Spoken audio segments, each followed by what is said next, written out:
kugenda ubu babonye ko badashobora kandi kwizera umunyamerika 100% birashobora guhinduka bakaba bosubira kandi gukorana n'abantuze n'abarusiya kuko babonye ko ivya Amerika bahaye ataco bifise bibakingira kandi bagiye guhomba ibintu byinshi cyane bikomeye cyane hariho amafaranga menshi cyane bashizemwo muri ajya ama installation y'ibintu vya petroli bahora bacukura petroli nayo magazi mu gihe rero Iran yo bisambura ndibaza ko bajya barabu benshi bashobora guswisanga bahungiye mu Rwanda kuko ariho hantu bashobora kuvuga ati aha turashobora kuba dufise umutekano kandi mu Rwanda naho ikibazo cyo kwakira abantu ngabo baba bitwaje udufuko tuba turimwo udufaranga dutubutse ntibashobora kubura indaro n'ababandi b'impunzi murazi ko Rwanda rwari rwemeye kubakira turashobora kuronka n'izindi mpunzi zivuye mu Barabu kandi zikazoza zihagaze neza zimeze neza kuko zizobona ko mu Rwanda ari ahantu hari umutekano ibi navyo tuvyizera hari umuntu twari twamye tubivugana kare avuga ko ari indoto mugabo ndabona ko ashobora kuba yararose neza kandi indoto yiwe igiye kuja mu ngiro ndamwifuriza kubandanya arota ibintu nk'ibi murakoze kuba mumpaye ijambo sinzi ko nimba no nabashije gusobanura ivyo nuko ndavyumva kandi uko ndabibona reka dushigikire Irani yidukureho akagasuzuguro k'abayahudi n'abanyamerika bazi baza tuganire nk'abantu bubahana apana kuza kutwereka ko bashigikiye izi ntera hamwe kandi murabizi ko izi ntera hamwe abantu bose bazishigikira zitera umwaku kuko zakoze amahano n'amahumane sinzi ko n'Imana izobakira mu ijuru murakoze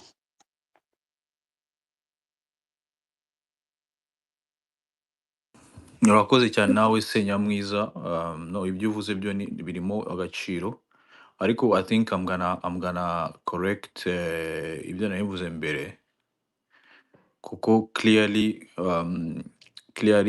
I think Rwanda gives so much than what it gets from the operation in Mozambique, and I think that explains the frustrations bagize yuko kubu batanga byinshi mu kugeza gusecuringa hariya abantu bakaba bashaka kubakoresha some few funds babaherezaga nka tools yo kubathreateninga babifashe nko kubasuzugura mbese no kudahereza agaciro inuza iriya mission yo kurwanya iterabwoba muri northern Mozambique. And nk'uko mbibona mu itangazo rya minister yaravuze ati it's not that Rwanda could withdraw, it's that Rwanda will withdraw. No kuvuga ngo ni decision finale babyemeje ko bagomba ku withdrawinga, ariko at the same time murabizi ko muri politics n'imvugo nk'ingi ishobora gukoreshwa kugira ngo mbese bacubye ibindi byemezo cyangwa bacubye izo rhetorique zishaka gutera u Rwanda ubwoba, ikaba ari nka posturing against posturing. The European Union is posturing against Rwanda and Rwanda is posturing is returning the favor back.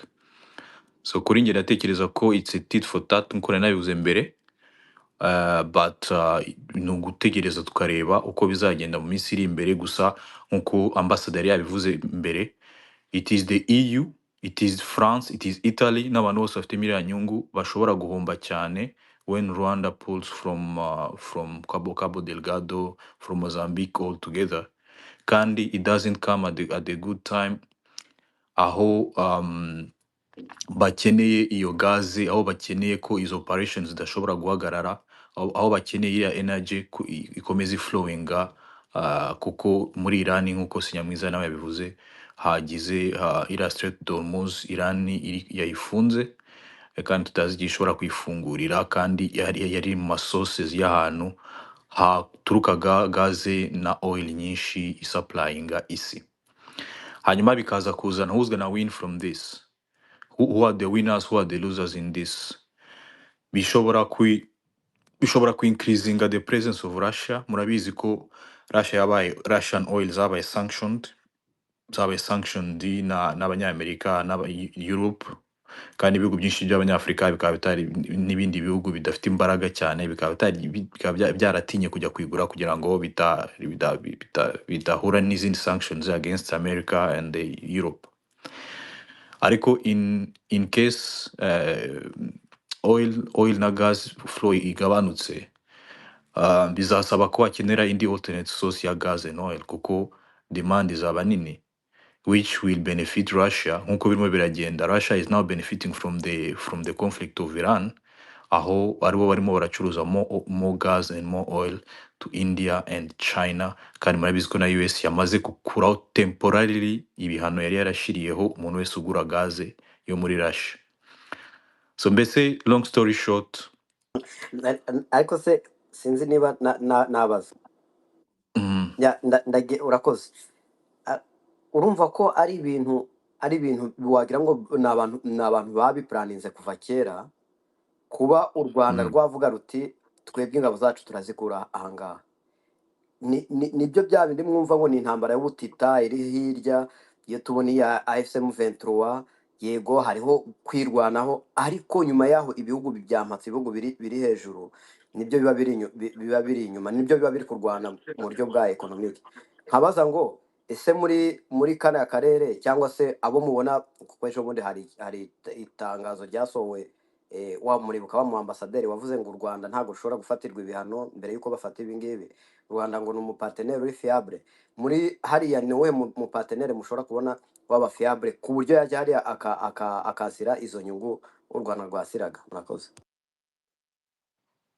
nanjye simuzi kuko atari no kuvuga ngo ni gufata uruhande cyangwa iki. Igisirikare cy'u Rwanda RDF ikintu kizwiho ni ubunyamwuga n'ubushobozi. Ikintu gitandukana n'ibindi bisirikare hafi ya byose byo muri Afurika ni ikintu cy'ubunyamwuga na discipline, kandi nicyo gituma gisucceeding.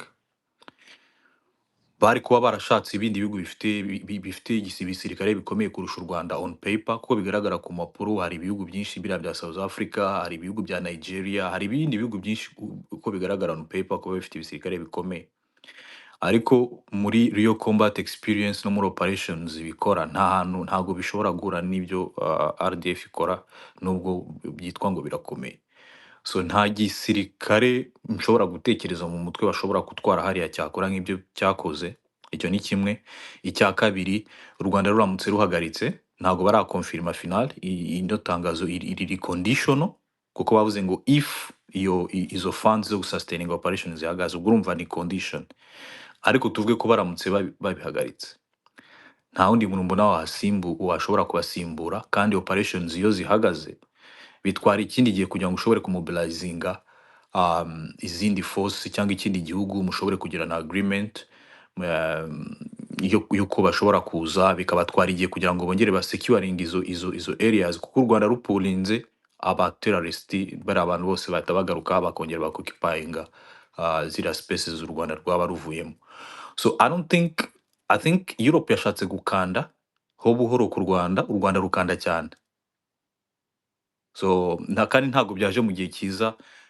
Europe cannot afford to be principled against anyone at this time, kuko nibo bafite ibibazo byinshi cyane. They need their partners now more than ever, and I think it will be tragic, cyangwa byaba biri tragic for Europe baramutse batakaje mu partner nk'u Rwanda, kuko u Rwanda narwo rushaka kufilinga ko rubaye offended muri Mozambique, rukaba rwagabanya n'izindi support cyangwa n'izindi agreements bakoranaga mu bindi bintu, bikaba bya riskinga even a total collapse ya diplomatic hagati yabyo n'ibihugu bimwe na bimwe, cyangwa na mission bahuriyemo na European Union. If Rwanda really stand its ground, they will not ntago bazayisanctiona cyane, kuko they need Rwanda, they need RDF's professionalism and Sigma. ibyo ikora byose mbese kugira bibafashe muri ino za muri Afrika. Karame. Sigma ngufashe gatoya, nta kindi gisirikare bazashobora kubona. Reka mbabwire impamvu. Imbere yo kuza gutabaza u Rwanda, l'ex-président wa Mozambique, Nyusi quelque chose, Philippe Nyusi, Philippe Nyusi, yari yaratabaje SADC umuryango arimwo, baraza baraferinga rwose pepepe, ahubwo biba bibi kurusha igihe imbere yuko baza, surtout nani South Africa, Afrique du Sud. Icyo ni cyambere. genda urebe ahantu hose RDF yagiye gutabara, dufate Centrafrique, dufate ahandi, si ukuvuga ngo nta bantu bari bafite babatabara, bari bafite abafaransa, bari bafite abarusiya, ariko amateka aratwigisha yuko RDF aho igenda igasimbura ikora akazi neza cyane. Mu kanya muri space ya Tuyishime nariho ndabwira umuntu, ndamubwira nti ntabwo ari amafaranga baha ari yo kwishura abasirikare bawo bapfira ku rugamba. Abasirikare ba RDF barasinye gupfira idarapo bagenda bambaye ku mpuzu yabo. Donc rero u Rwanda iyo rubohereje ahantu baba bari muri misiyo y'u Rwanda, aho hantu haba hahita hamera nko mu Rwanda. Donc rero ari amafaranga nayo nk'uko wabivuze kandi ubivuze neza, nayo kuza gufasha iterme irancitse yo kuza kuriha biriya byose bijyana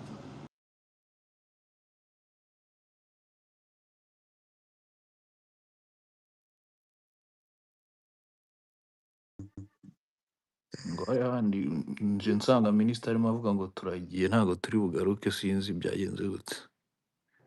uyu musore ntabwo ajya yumvikana, iyo umugaruye abavuga ibintu bitajyanye, urabona ngo cyagiye wahise ugenda mu gitondo yaje maze kugenda arabata ibintu kuba muri Amerika, mbese tubayeho nabi, ubura mfite agahinda. Okay, garagara ko afite depression tazi cyamuteye ubwo space ya tugeze ivuyeho, arongera akora space ye akomeza kubivugaho.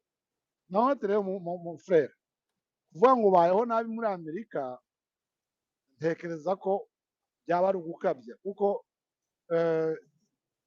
kuvuga ngo uri muri Amerika cyangwa muri Canada cyangwa uri muri Europe ntago bikuyeho ko watekereza iwanyu cyangwa wazajya kuhakorera. Ariko niba uvuga ngo tubayeho nabi, bande kubashyira muri rusange gute? none se gushaka kuvuga ko ngo hano ngari ubayeho neza gusumbya iwanyu? Bati bien sûr, nkanjye ubuzima mbayeho paraporo ubwo nari mbayeho, ubu niho mbayeho neza. Ubu umwana anyohereza amanota ye yo muri secondaire, ngahita mujyana muri kaminuza. Nta bushobozi nari mfite mbere yo kuba nakwigisha abana nkabangaye muri kaminuza, urabyumva? Rero ibyo ntabwo wafata ubuzima personal life yawe ngo uyigire general, wumve ko abantu bose bafite ibibazo bwite, ntabwo ari ibibazo rusange. So bivuze ko rero ko ntawe wagombye kubihuza ibintu. Management yamunaniye space, turabatereka dushireho indi space, ngo niba ati mugende nibyo nje nsanga arimo avuga ngo mugende muri mukajya munsi bose bite kano ntago yaguha uko hose mukanya amabuko hose. Bati rero singikunda ibintu by'ubuko hose kabisa, ati nutabufata ntabwo uruvuga icyo ushaka, icyo wari wakijambo. Umva mbufata par condition, ako ntanga message yanjye nayo iramurya, ubwo ngo turi kumucecekesha. Nabati no kamera tuba abantu bakuru. Ikindi hari ikintu abantu bagomba kumenya, ahangaha audience tuba twahure turi abantu batandukanye. Ubuzima bwanjye bwo mu nkambi ntuzi niba narabuvuyemo, tuzi niba narabyaravuye, sinzi uburyo najemo ngo petit frère ngo cyangwa se ngo bikiriki. Murabona ngo ubuzima ngo kwaraba hano ukuza kuganyira abantu bose ari kuri space abyitayeho. Sikuru ubwire n'umwana waje muri Canada cyangwa muri Amerika yibiri Kinshasa arya umugati n'icyayi cya mu gitondo, akumva kumutera intuza. Jya kuri topic uganira, ugomba kuganira. Simba mbona kwinjira muri ubuzima bwose, ntago ubuzima bwanjye ari ubwo ari wowe sana. Niba muri mu mahanga mukumva ko mwaje mu buryo bumwe, no, ntago ari byo. Ibyo namubwiye ati nuvuga ngo ubayeho nabi muri Amerika, hari uwa struggling ashaka visa yarayibuze, ntago numva uburyo ari bubyakire. wamuretse uburyo twazize tugakubita impanga hasi wa ararira. Nabasi either wagezeyo wifata nabi, ntago mbizi, ariko nta nubwo nakagombye kumva umuntu uri muri Amerika imyaka 10 kiri gutabaza byanze bikunze. Hari ikintu ese na papa wenda byitwayemo nabi, ko myaka 10 already ku myaka 5 uri kuri discipline nabonye na appliance ubwene gihugu by law myaka 4 n'amezi 9 ugomba gukora ushizemo application yawe ku myaka 5 igafunga wamaze kubona ubwene gihugu urumva maze kubona ubwene gihugu rero uri free kujya ku isi nzima ugakora n'ubwo bucuruzi ugakora niki ni gute wavuga ko ubayeho nabi that's my question usibye ko nibyo nibazo biri ugeze mu personnel myaka 10 rero nibazo biri personnel byawe ushaka kubigira rusange gukange n'abantu bahita baza bakoma amashati tuvuga ibintu ngo bura mwararenganye mwarashize mwarapfuye gute se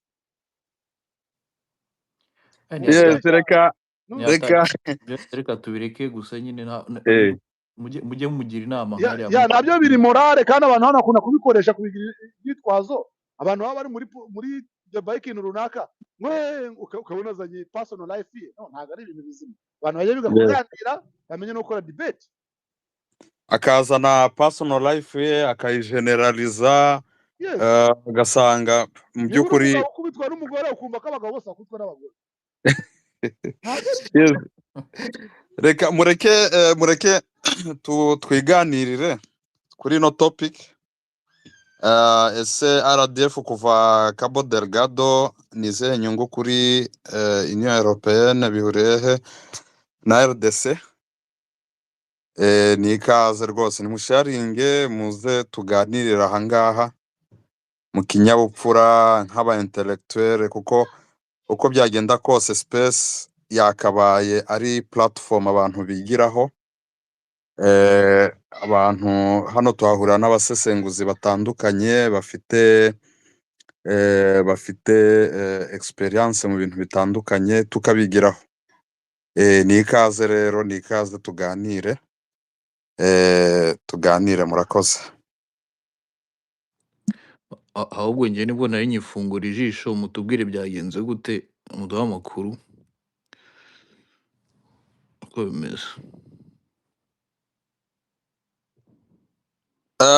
nuko ku bijyanye na topic nuko ngira ngo niba ari tweet nabonye ya Olivier Nduhungirehe avuga ko vuba ingabo za RDF zishobora kuva muri Mozambique kubera ko agaciro k'ibikorwa zikora kubera ko badahabwa izo ngabo zidahabwa agaciro gahwanye n'ibikorwa bakora muri Mozambique bimeze gutyo ubivuze gutyo hari igihe byaba confused byaturutse ubutumwa bwa Union Européenne yavuze ko mu kwa gatanu inkunga ya miliyoni y'amayero miliyoni 20 yatangaga ku ngabo z'u Rwanda muri mission zirimo muri Cabodelgado bazayihagarika mu kwa gatanu urumva byatangiye ari umuvugizi mukuru w'u Rwanda Erwande Makora avuga yuko ari kinyamakuru yasubizaga mbese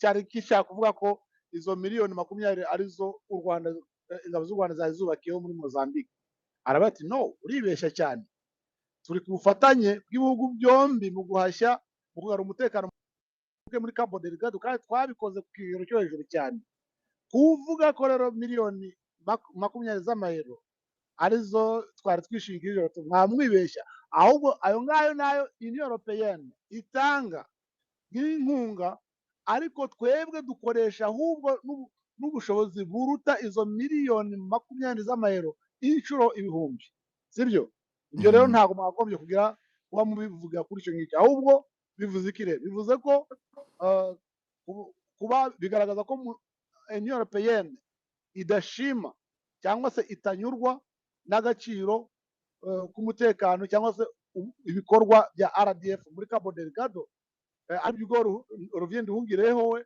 yanze guca ku ruhande aravuga ngo mu gihe ashiraho nka condition ibyo dukora birakorwa ariko mu gihe Union Européenne ihirahiye gukuraho zira miliyoni 20 z'ubusabusa n'ubundi bagerageza gutanga kuri ya mission ahubwo twebwe tuza withdrawing ingabo zacu immediately ntabwo ari ukuvuga ngo tuzagenekereza condition mu gihe twabona ko ibikorwa by'ingabo za RDF bidahabwa agaciro mu mvugo ye tuzakurayo ntabwo yagenekereje urumva ko yashize condition sine qua non kuri Union Européenne autour ndumva ari gutyo Yes, nakongeraho. urakoze cyane nge nasaga n'ubifatiyemo hagati.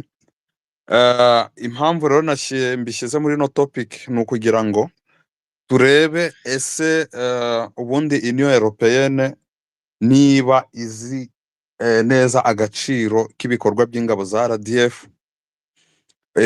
Mu by'ukuri Union Européenne irakomeje ku kuvuga ngo ingabo z'u Rwanda zive muri biriya bikorwa, cyangwa se barashuka Tshisekedi kubera ko aba-Européen barashaka nabo kwirepositiona mu bibazo biri muri Congo. Ibibazo biri muri Congo USA barabona USA ibirimo ariko bo ntibibone, barangiza bagashaka strategy cyangwa uburyo buri diplomatique bwo kugira ngo barebe ko baresha Tshisekedi nawe babashe kumwiyegereza, noneho bagashaka kwitwaza yuko aho inyungu z'u Rwanda ziri bagomba kuzibangamira.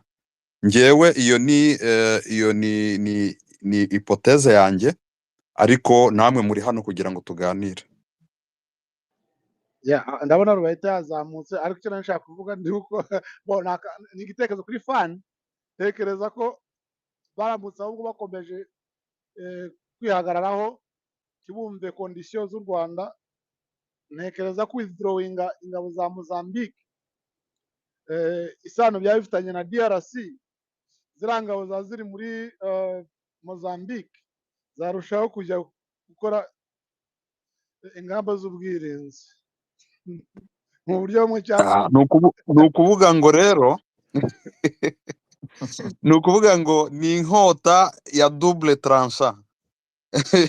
Ushobora kwibeshya yuko bavuze bati, ariko hari n'ikindi wenda nacyo muragenda mukigarukaho. byaba biri mu ngaruka zikomeye cyane kuri FDLR. urumva ko byari biri mu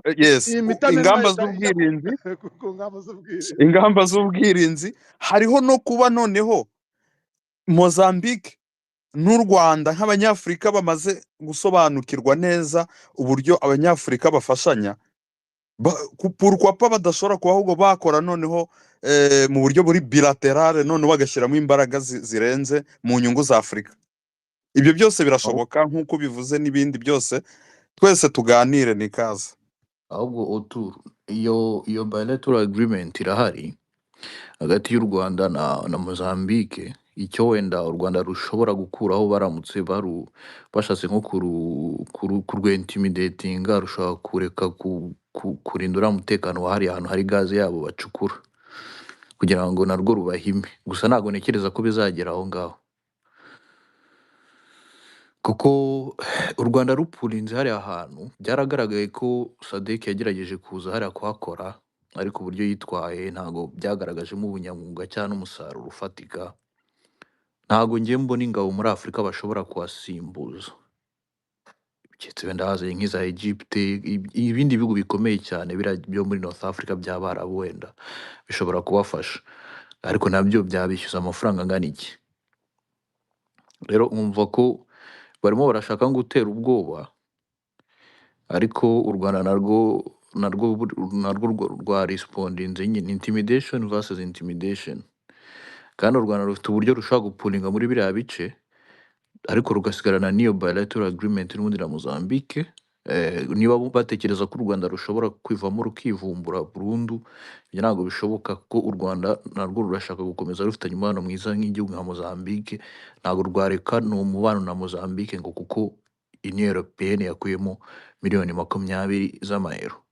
Nk'uko bivuze, u Rwanda rufite n'ubushobozi bwo kuba rwanahakorera rutiriwe runishyurwa, ariko in the face cyangwa kugira ngo nk'igisirikare gifite cy'umunyamwuga kandi gikenera ubushobozi kugira ngo kiba cyakora biriya. Niyo mpamvu uriya yavuze ko bifatwa nko kudahereza agaciro, kandi ubundi nibyo no kudahereza agaciro umusaruro cyangwa akazi RDF ikorera hariya. Iyo utangiye gushaka nko kwerekana ko miliyoni 20 ari nk'arizo zatumaga bakora, mbese ari nk'agasuzuguro sinzi niba ubyumva RDF ishobora kubikoresha n'amafaranga arenze ariya miliyoni 20 bikaba ari nka incentive nk'akantu k'aka remerciement ariko kadahuye n'ubushobozi cyangwa n'ibikoresho n'ibintu byose agaciro mu mafaranga ko RDF ishobora kubikoresha hara muri Mozambique. Rero threateninga kuriya ko abazungu bagira agasuzuguro cyane, threateninga gukora kuriya u Rwanda narwo rukaba agitated rukavuga ruti no, natwe reka tugushyiriyeho izindi threat, ariko ntabwo numva ko ngiye bizirirwa bigeraho u Rwanda rupulinga muri Mozambique all together completely, kuko narwo hari interest rushaka kuba ruhafite rundi kandi rufitanye n'umubano na Mozambique kandi byose ari win-win. Kandi urabizi ahantu ukuye influence yawe umwanzi ashaka guhita hinjira, ashaka kuhakorera, so ntabwo u Rwanda ruzava muri Mozambique keretse Mozambique ariyo yihisemo kuhabirukana, which I don't think it's gonna happen because they also depend on Rwanda's support kubafasha kuorganiza kiriya gihugu cyabo. Numva ari ibyo ngibyo abandi twakomeza.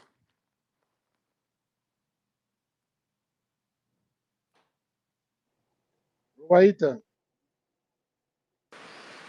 yego ndabasuza.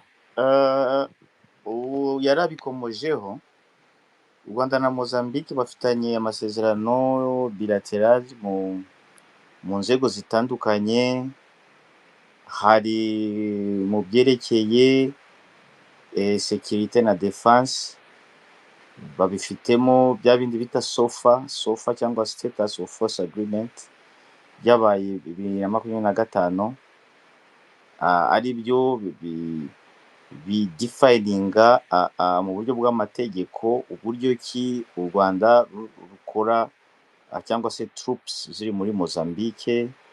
Hari n'ibikorwa bya security and counter terrorism, ni cooperation bafitanye.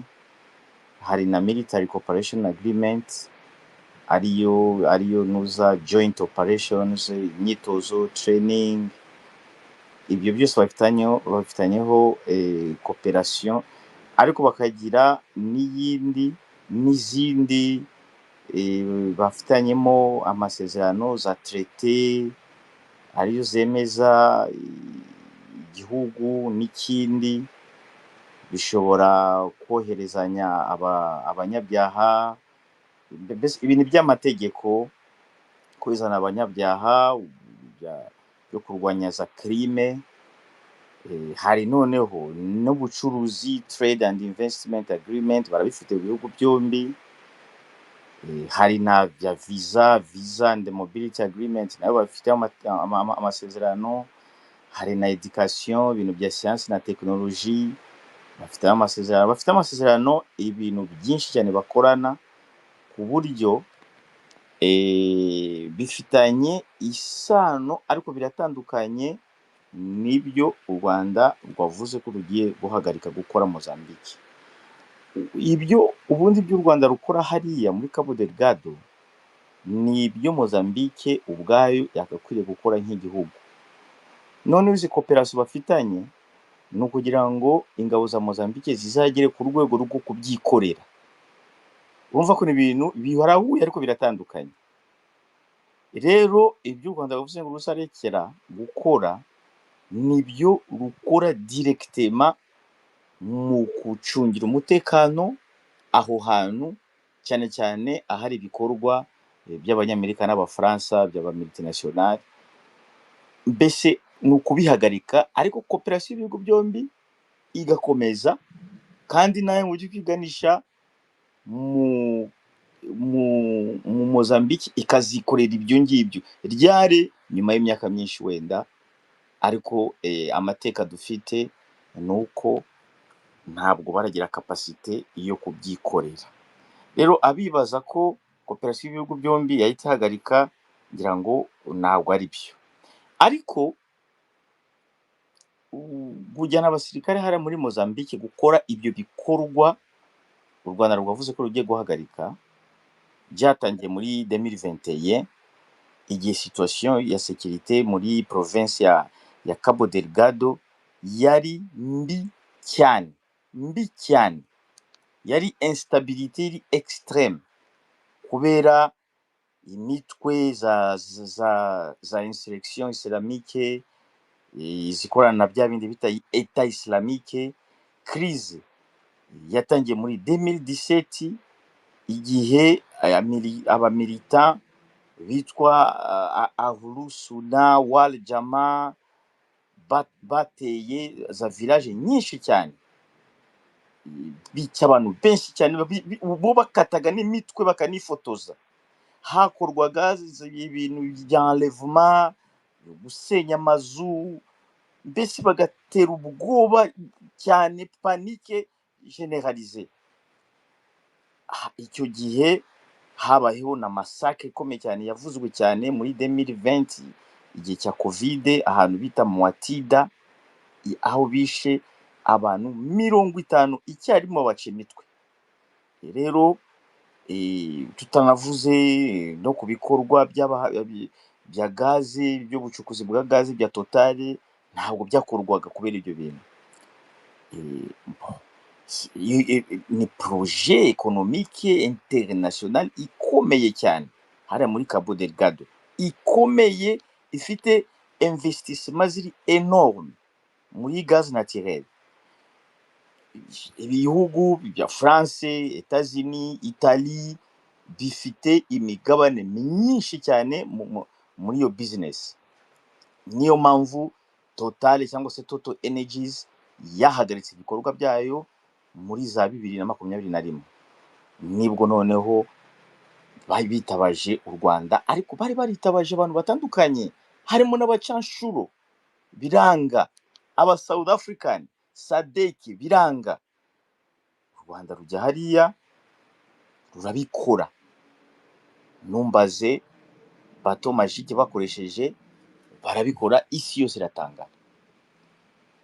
Rero intervention y'u Rwanda ifite akamaro cyane cyane cyane, ariko Mozambique byarayinejeje, isi yose byarayinejeje.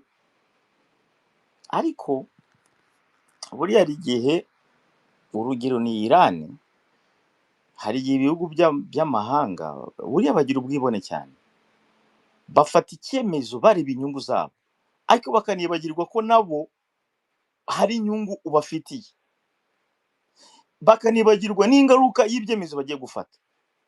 Nk'ubu ngubu sinzi bamufite amakuru agezweho ubu ngubu, Donald Trump ari guhamagara ibihugu ngo bamutabare, ari guhamagara ibihugu ngo bifite inyungu ari muri kubera hariya haturuka inzira inyura peteroli nyinshi cyane ku isi, 20% peteroli ku isi, ngo bafitemo inyungu, ngo baze bohereze ubwato bw'intambara, ngo baze.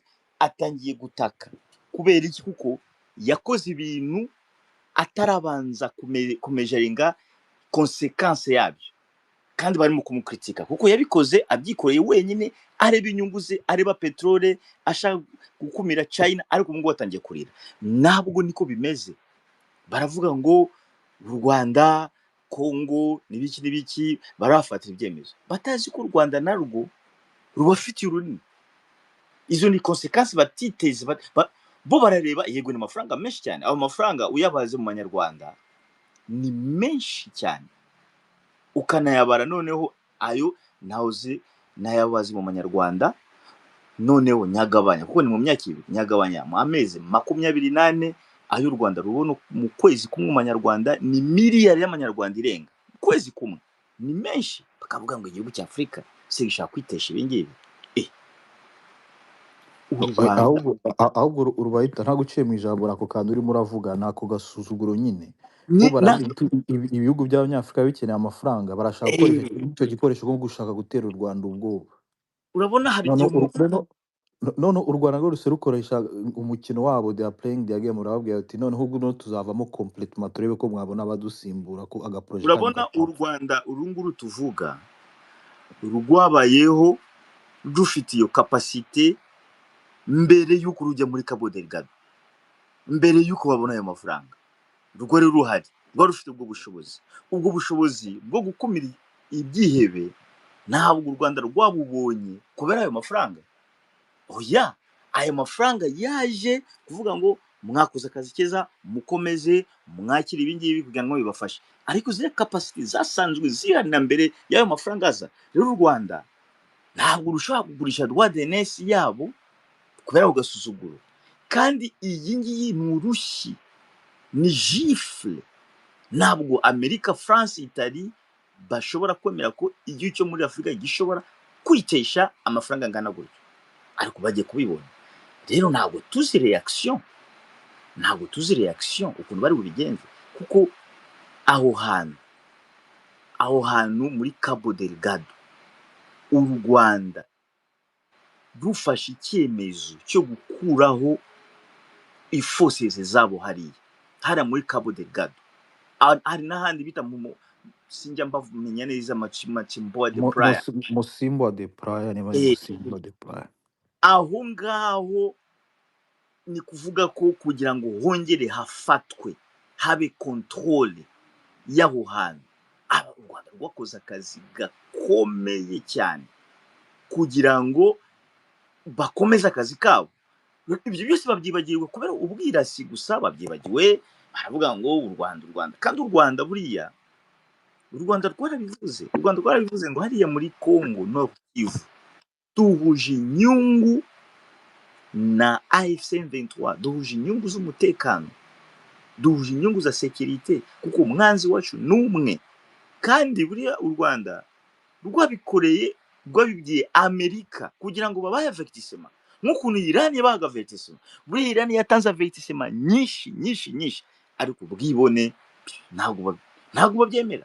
Bo barireba gusa.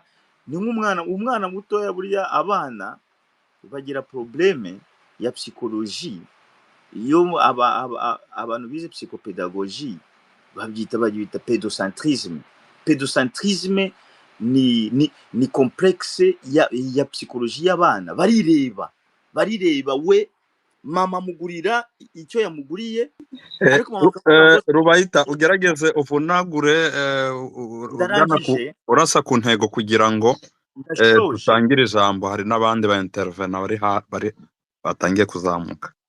Ni kuvuga ko u Rwanda, ubufasha bw'u Rwanda kuri aho hantu Cabodelgado buri stratégique.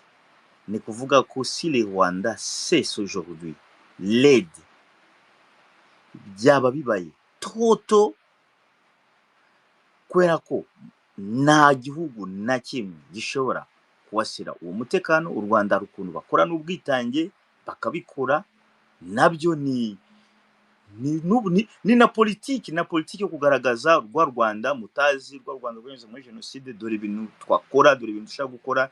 Ni na politiki yo kwiserenga amahanga, n'abandi bantu bashaka gukora ibyo bintu. Rero u Rwanda rubivanyemo hariya, biraza kuba ibintu bikomeye cyane, ngira ngo bya byemezo byo guhana. Kandi banyemerera autour d'un faible source kuri aka kantu, buri bihano bahaye RDF ubigereranije n'ubunini bafitiye u Rwanda muri Cabodelgado, nta hantu bihuriye. Bahaniye abasirikare niba ari 5 badafite n'imitungo muri Etats-Unis. Ntabwo bahaniye igihugu cy'u Rwanda, ni ibihano bashizeho ku Rwanda gusa, ariko u Rwanda rwakase mbese replique cyangwa se igisubizo u Rwanda rwabakoreye cyo ni u Rwanda ruvanamo inyungu amafaranga menshi, kandi bafite abo bantu inyungu nyinshi cyane, baraza kwikanga, kuko bo bari bazi ko u Rwanda ibyo barukoreye ni kurukanga kugira ngo rwemere ibyo bashaka. Ntabwo bari biteze ko u Rwanda rushaka gukora ibyo bintu. Rero biraza guhindura ibintu byinshi cyane. Reka mbingarukira aha ngaha, murakoze. No, ahubwo nongereho Rubayita vuba mbere ko ambassador avuga. Rubayita, biriya ugomba kubifata niko negotiations zikorwa. Bo abanyaburayi bumva ko presence ya AFC n'inuzabo baliya ku Rwanda bibangamira inyungu zabo muri Kivu, nabo bakumva bashaka kubangamira inyungu z'u Rwanda muri Mozambique, bagakoresha iriya threat, n'u Rwanda narwo rukarespondinga. Ni mu buryo bwo kunegosia, mbese ni tic-tac. Bishobora kudakorwa kuko bo bashatse kuri iyo threat yo gukuraho utwo dufaranga u Rwanda rwo rukora indi threat iri hejuru ikomeye kurusha, kuko rubizi ko Sigma bakeneye inyungu zabo. Sigma hari akantu mvuze ntabwo wenda nakavuze neza mu kinyarwanda cyanjye, ni kuvuga ko ibihano bahaye u Rwanda RDF n'abasirikare batoya ntabwo bikomeye cyane, ariko response u Rwanda rwabahaye yo iri hejuru cyane ku nyungu zabo, iri no hejuru cyane ku nyungu u Rwanda rwabonaga. Ni kuvuga ko biraza kubatungura cyane, kandi iyo niyo message u Rwanda rwabahaye. Byashatse gutanga nanjye ndakwemereye. Yes, murakoze, ntimuyamareyo kugira ngo muze kugaruka. Nikaze ambassador. Mwakoze. Ndagushimiye cyane, nambasuhuza espèce numvaga nshaka kuvuga kugira ngo menye ibi bintu ku buryo buri hejuru, ariko ntekereza ko abagabo bari aha ngaha autour de Freve, Minister bari bayita Sigma, Basenyamwiza n'abandi ba Iwacu Heza n'abandi mwese muri aha ngaha nibigira mwese, ntekereza ko muri buze kubimbwiraho nanjye nkabyiyumvisha. Ni topic iri sensible ku buryo dushobora kumenya mu by'ukuri. Hari akantu ushaka kugira ngo mvuge ku bijyanye n'ukuntu Sigma yaravuze ngo bashaka kubangamira inyungu z'u Rwanda muri Mozambique, nabo ubwabo bakumva ko u Rwanda rubabangamira ku nyungu, M23 rubabangamira ku nyungu zabo muri Kivu. Ntekereza ko hose ari inyungu zabo, njye niko mbitekereza, hose ni inyungu zabo mu by'ukuri, ahubwo inyungu z'u Rwanda tutabiciye inyuma ziri hariya hakurya muri Kongo bijyanye n'umutekano wayo. Naho ubundi kujya hariya, u Rwanda ntabwo rugeninga amafaranga menshi cyane kuruta umutekano wabo bakagombye kuba bahabwa cyangwa se rubona hariya, kuko niba u Rwanda rufata abasirikare barwo bakajya muri Mozambique, bakoresha imbaraga nyinshi, bakoresha hanatakarayo n'ubuzima bw'abantu, kugira ngo icyambere cyo abaturage babona umutekano muri Cabodelgado, ndetse nabo ba Europeye baraza bakexploita umutungo hariya muri peteroli hariya muri Mozambique, ugasanga ni inyungu zabo ziri hejuru kuruta uko u Rwanda rwatanga ingufu zabo. Mbibutse ko u Rwanda nta kindi gihugu kigeze gishobora kujya guhagarika biriya ibyihebe byari byariyubatse, u Rwanda rurangije ruragenda rubakuraho. Iyo ni inkuru ngira ngo yagaragaye, twumvishe twese, yagaragaye ku isi yose. Nicyo kintu rero u Rwanda rubabwira ati nimwanga, nimukora ibi ngibi, natwe bino byihebe turabireka. Kandi ntabwo biri bugume hariya gusa, biragera no muri Tanzania, ko biriya byihebe muribuka ko abari babizi byari byaratangiye no kugera muri Tanzania, bikomeza bakorana n'imitwe ya za Al-Shabaab, ngo hari uburyo baba bakorana na za EDF, hari uburyo baba bafitanye ubumwe ubwabo, ugasanga bari kugenda bagirana imbaraga. U Rwanda rero ruramutse ruvuye hariya, mbabwije ukuri ko kiriya gihugu cyakongera kigasubira habi. Ahubwo se bariya bariyemeza bareke inyungu zabo ziri muri Mozambique, cyangwa baragera bicare basubire ku byo baganiriye? Ikibazo cya nyuma ndi buze kongera kukubaza, none se ko inyungu za Europe ziri hariya muri Mozambique, Amerika akaba ariyo yahaye sanction u Rwanda cyangwa RDF, ni gute? Nari maze kubivuganaho n'umuntu inbox ampamagara, arambwira ati ngo inyungu burya za Europe ngo hari uburyo Amerika izibonamo. Ni gute? Mubimwireho uburyo bizibonaho u Rwanda Amerika ibona izo nyungu biciye muri Europe, kuko uko tubizi, uko njye mbizi inzi ko cyane cyane Europe ariyo ibona inyungu nyinshi cyane hariya. Ese na Amerika nayo yabifite n'izindi nyungu hariya? Ni izihe? Murakoze cyane. No, ambassador, icyo kintu uvuze cyo nicyo yenda kwemera muri that logic, ariko ndi gushaka kurebera muri logic ya gashaka buhake, muri mind ya gashaka buhake. ntago turi bujye muri detail nyinshi, ariko Rwanda is not doing charity muri Mozambique. They are not doing charity. Ahubwo bari abazungu bo baravuga ati bakunda kugira agasuzuguro bagira ku banyafurika, bavuga ati dushobora kukuraho na oxygene n'utwo tunyugu duke ushobora kubukuraho, nyine tutukwake, ariko birengagije ko aribo bakuramo inyungu nini za mbere muri aho hantu. Ni nayo mpamvu naho u Rwanda rurabizi ko rubafatiye runini, rugahita rubasubiza ruti ahubwo twe dushobora gupuringa immediately tukareba hagati ya twebwe nk'u Rwanda namwe abahomba cyane ari abahe. Ntekereza ko ariyo message minister buriya yavuze, ariko nyine ibyo uvuze byo nibyo, nibo bafite inyungu nyinshi cyane muhariya, ni nabo banahomba. Urakoze. Yes, nifuza mbere ko nakira Senyamwiza, ndamusuhuje n'abandi mwese mbahaye ikaze, ndabasuhuje. Senyamwiza, ndashaka ngo muri analyse zawe uze kongera kugaruka, ese kuko abagerageza kuvuga ntago ari kugaruka neza uburyo bifitanye isano na RDC, ese yaba ari repositione, kwaba ari ukwirepositiona kwa Union Européenne muri affaire za RDC, muri donc turabona Etats-Unis ibirimo, ariko aba Européen ntabwo babyibonamo. Ese kwaba ari ukugusha neza Tshisekedi kugira ngo barebe uburyo nabo babibonekamo? Nikaze. urakoze cyane kuba wateguye iki kiganiro no kuba umpaye ijambo. Ntabaje kuja mu za geopolitique, ivyo uvuze nari narabisobanuye no mu yindi space yuko bijya bintu vyabaye muri Congo n'aya masanction n'iki, hariho abantu bataronse umwanya wo guparticipa mu biganiro. Abanyamerika si abantu bo kwizera.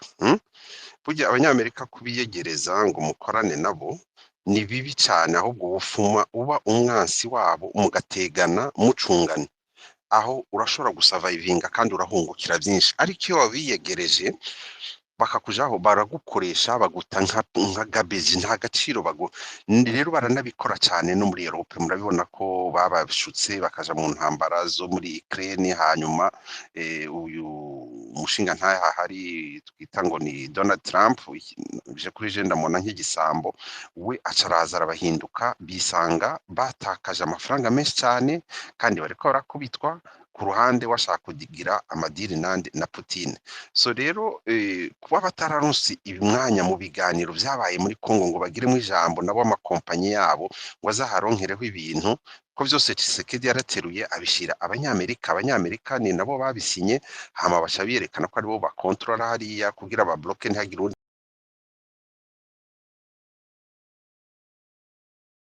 noneho wenda EU n'abafaransa basubize ibitekerezo ku gihe, kuko bo babikoranye na attitude. It's all about the attitude bazana yo gushaka kwerekana ko utwo tumiliyoni 20 ari nk'utuntu you cannot live without them. I think ntekereza ko ariko u Rwanda rwashatse kubabwira ati actually we've been doing fine without all these 20 millions, ariko ibintu dukora ntago tuzadukora operations dukora zitaba funded, at least mudashyiramo participation yanyu, cyane ko bino bintu dukora ari mu bifite inyungu. Iriya gaze ntago ari u Rwanda ruyicukura, ntago ari u Rwanda ruyibenefitingamo, ni iriya EU ni ya Total Energies na ziriya company ziri linked kuri yo. So nuko ni mu buryo bwo ni nako negotiations zikorwa. Negotiations rimwe na rimwe iyo umuntu appointing point now pointing yindi gutyo bikagenda bizamuka. It doesn't mean ko u Rwanda ruzabikurayo, ariko they are testing barebe uko u Rwanda rushaka kureagisa, and Rwanda has reacted in a way maybe they never anticipated ko rwa reactinga muri ubwo buryo, ariko I think this is the right way kugira ngo bereke ko ntago dushyuhirwe izo miliyoni 20, we can do fine without them. Yeah, sinzi niba hari icyo abakost benda kuvuga, noneho dufate African boy.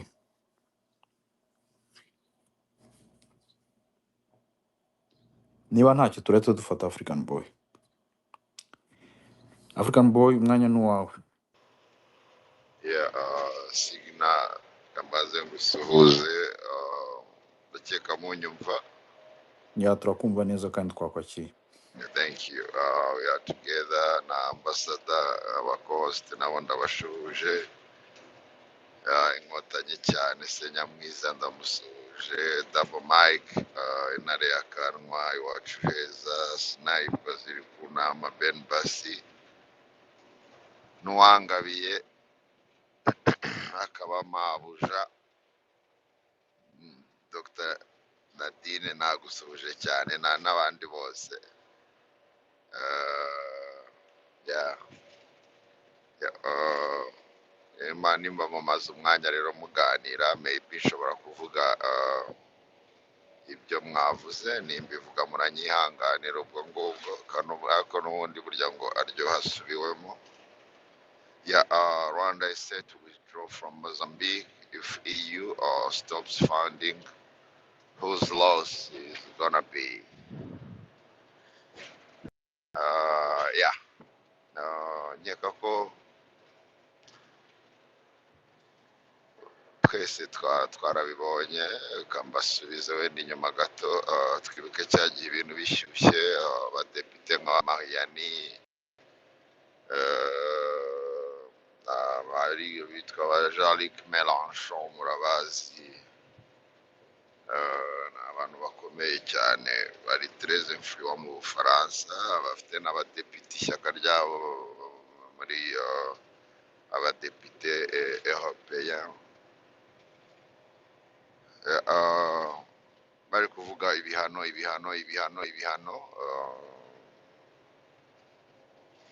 bakajya bagaterana n'Union Européenne bagomba gufatira ibihano u Rwanda kuko ko babifata ari unanimite. Luxembourg ikavuga ati oya murabyibuka ibyo byaterere then instead y'ibihano bagahita batanga miliyoni 20 z'amayero.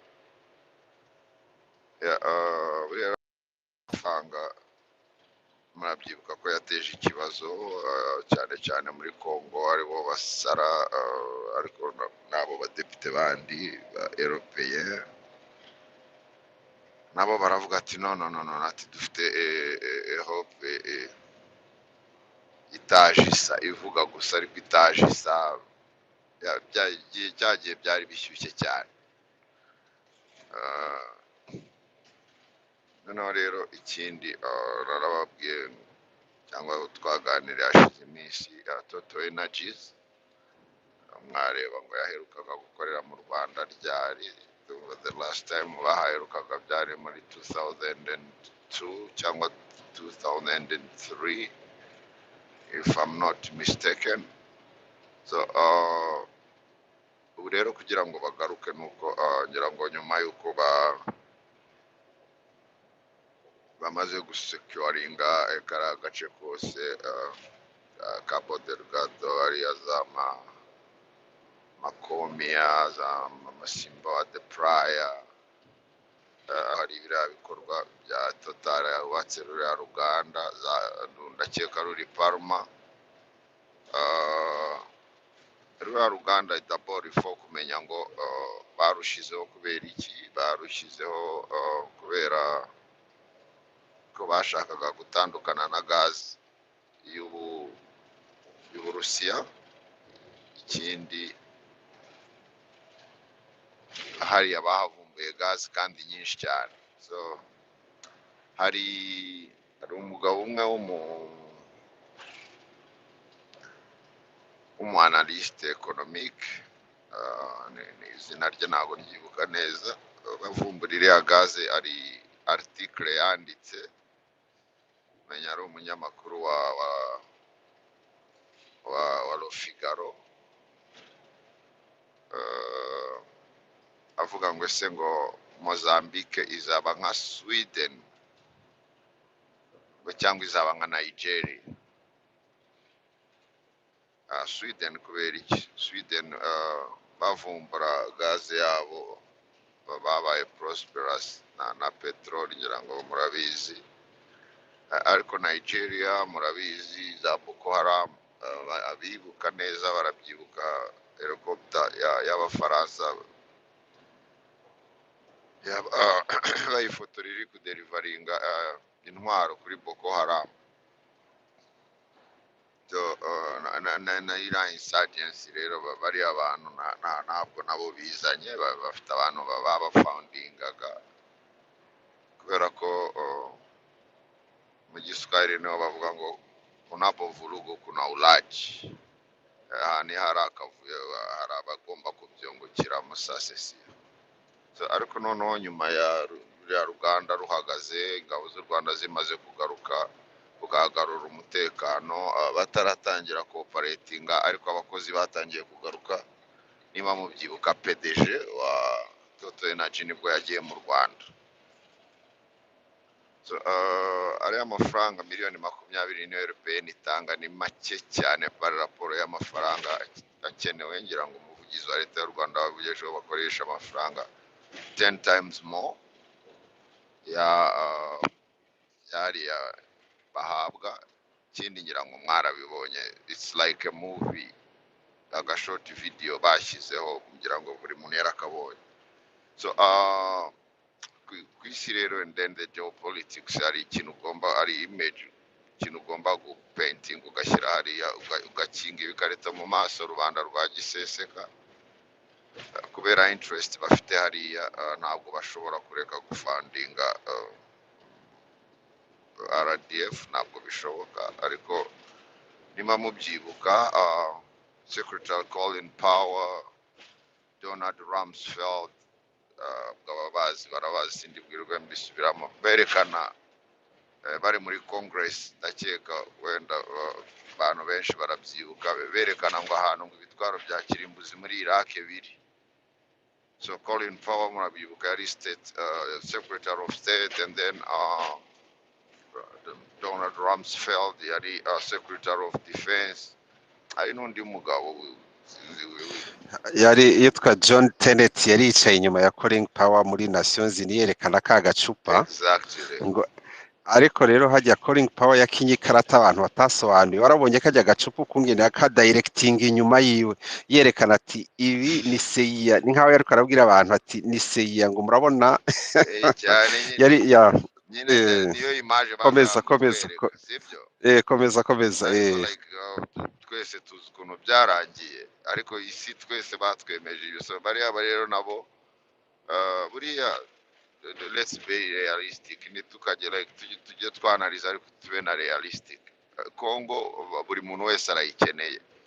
Ikindi remember, Ubufaransa cyangwa se Europe, buriya Ubufaransa murabizi ko aribwo bwari buhagarariye Europe, ariko mujye mwibuka ko bahitaga ngo ni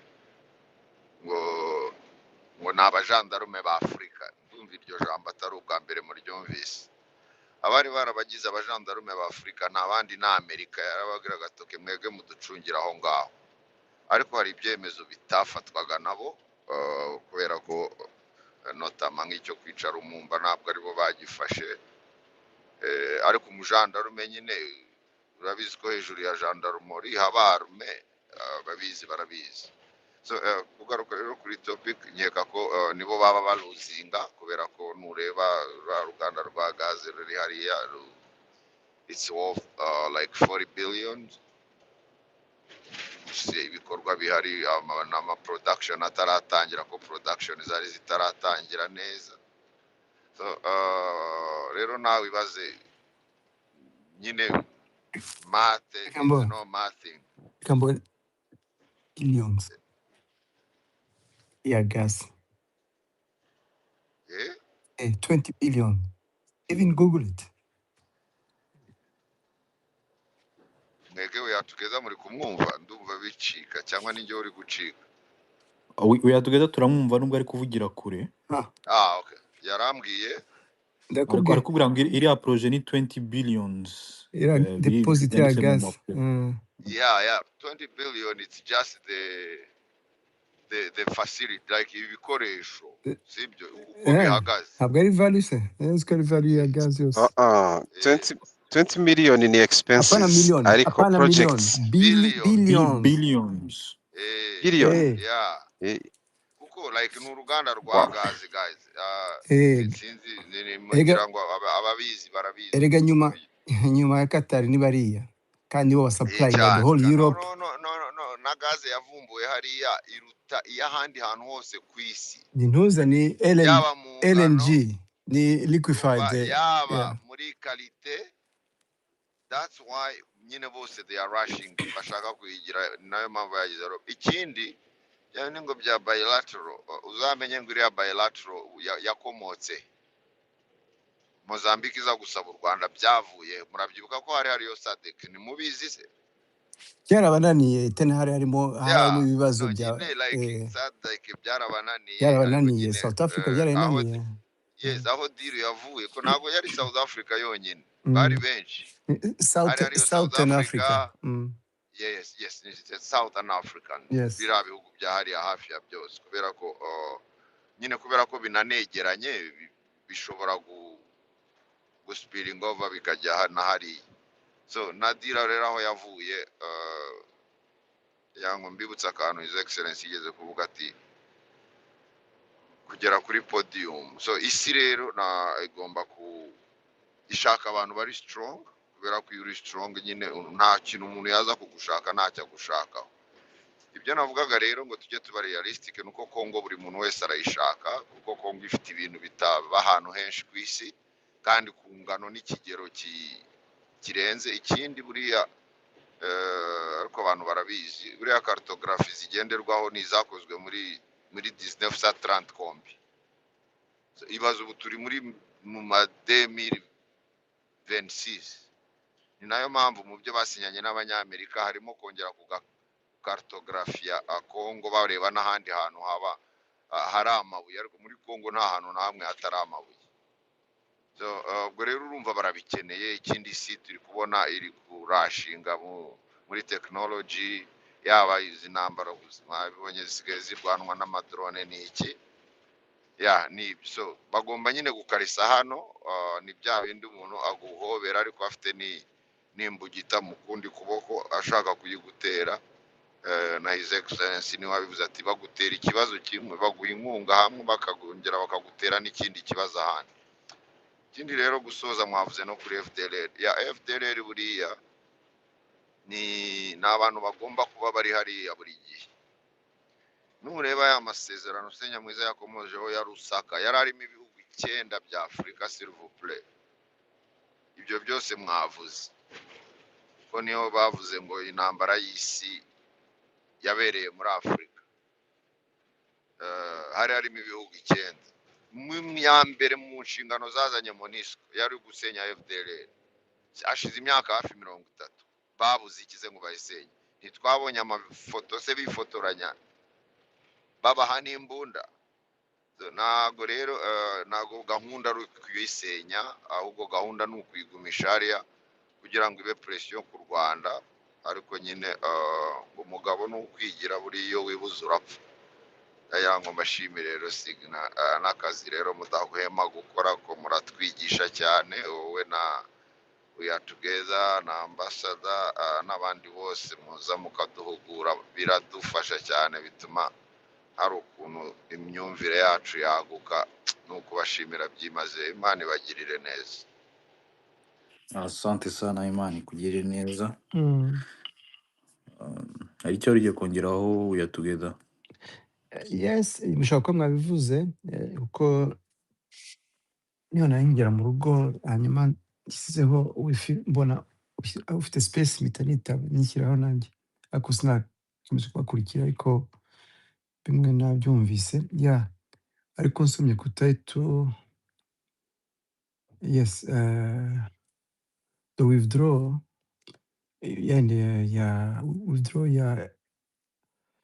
y'u Rwanda muri Mozambique ni ikibazo kuri Mozambique nk'igihugu, kubera igihe RDF na Mozambique Army bakoranaga mu guhashya ziriya abajihadiste, hari ibintu byinshi bahigiye barakoranye, baba ba confidence bashobora gukora bareba uko bakora, kuko ubundi byari byarabananiye, bose bari barirukanse.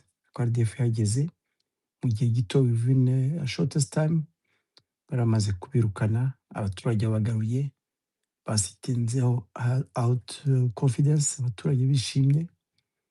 So mvuze gutyo navuga ko Mozambique u Rwanda rugiye yabihombye, ariko kandi they train together kandi yenda banakomeza iyo bilateral, yani gukorana nk'igisirikare ku kindi.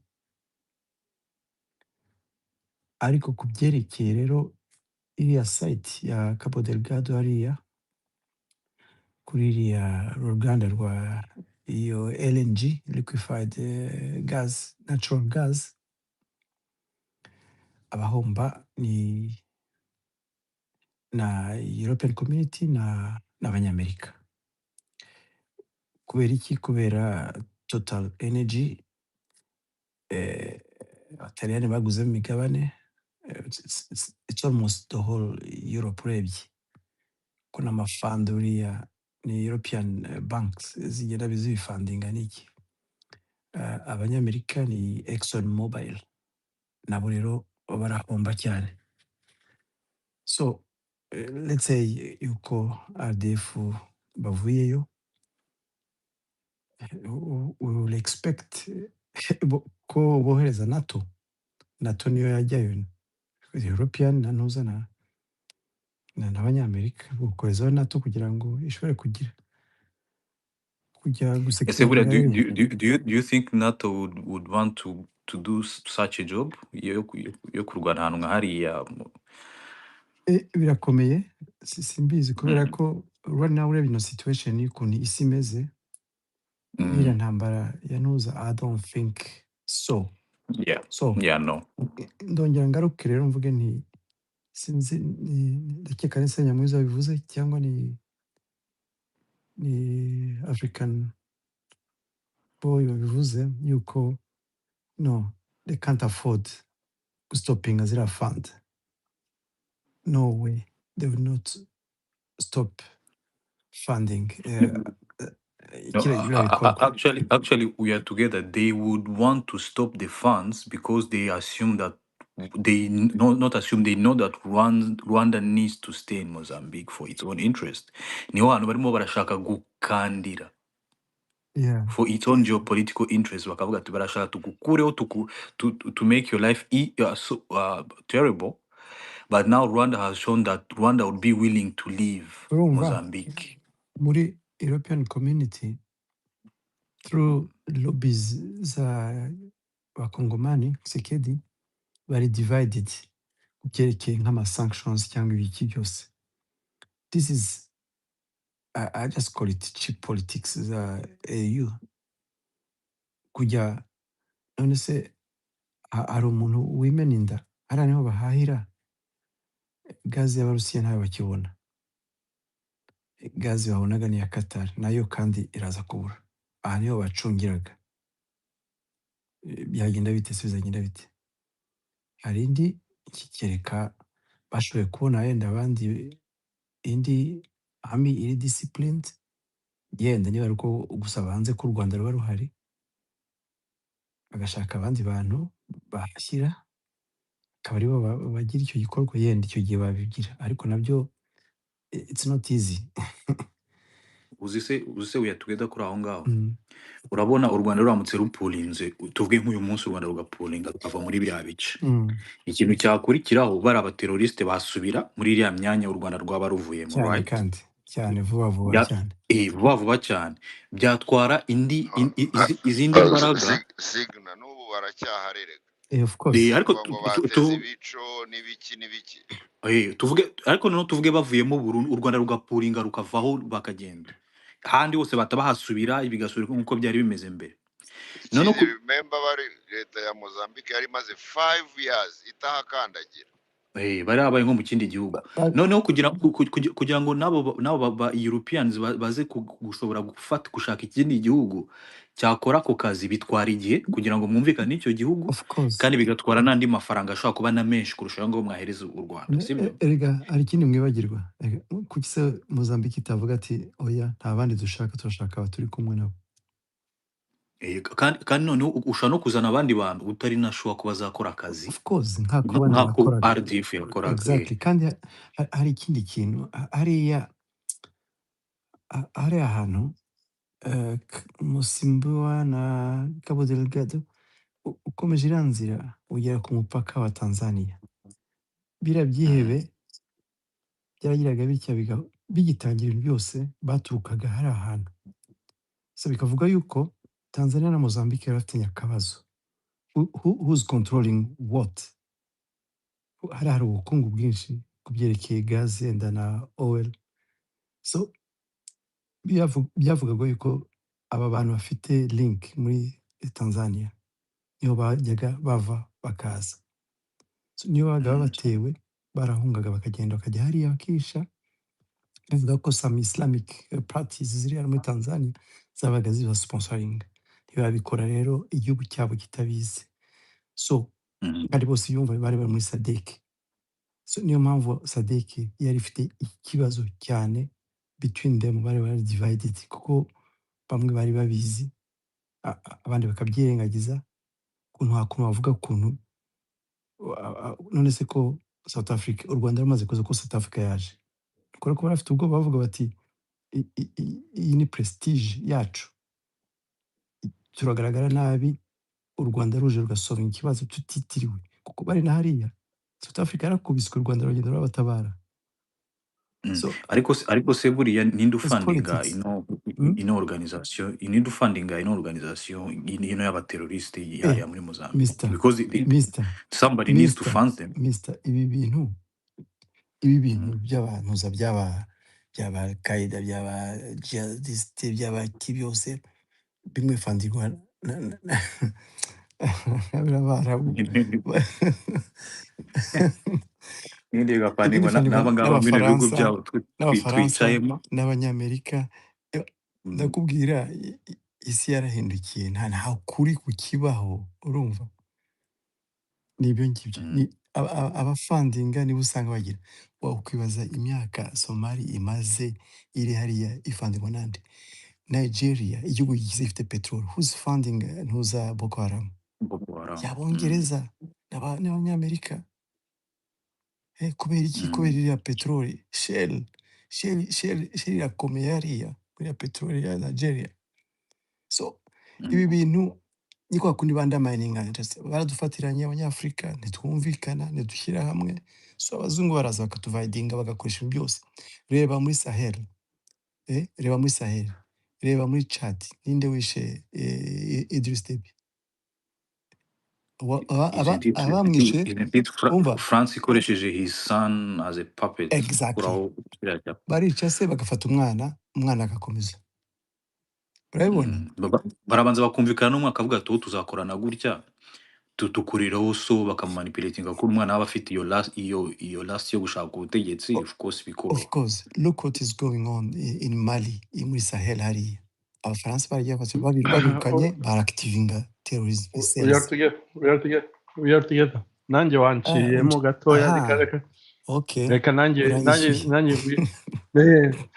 Sigma ndashaka kubabwira n'abantu bari aha ntimukajye mureba ahantu mukorera erreur muri analyse ya geopolitique nuko mureba igihugu tufate nka Amerika nk'umuntu Amerika ifite amaintere atandukanye menshi cyane atanahuye reka nguhe urugero muri iki gihe iriya ntambara yazamuye igiciro cya peteroli uribaza yuko abagurisha peteroli bababaye barishimye cyane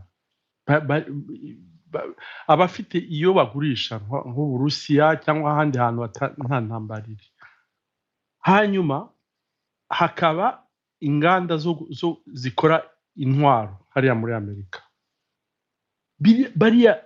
bariho baragira amashifre d'affaires ateye ubwoba ahubwo amanani ugiye kureba nko muri bourse wasanga amanani yabo abasheze zabo zazamutse biteye ubwoba ziri kuri plafond donc rero abo bose bafite n'ibindi rero ushobora kugenda abo bose bafise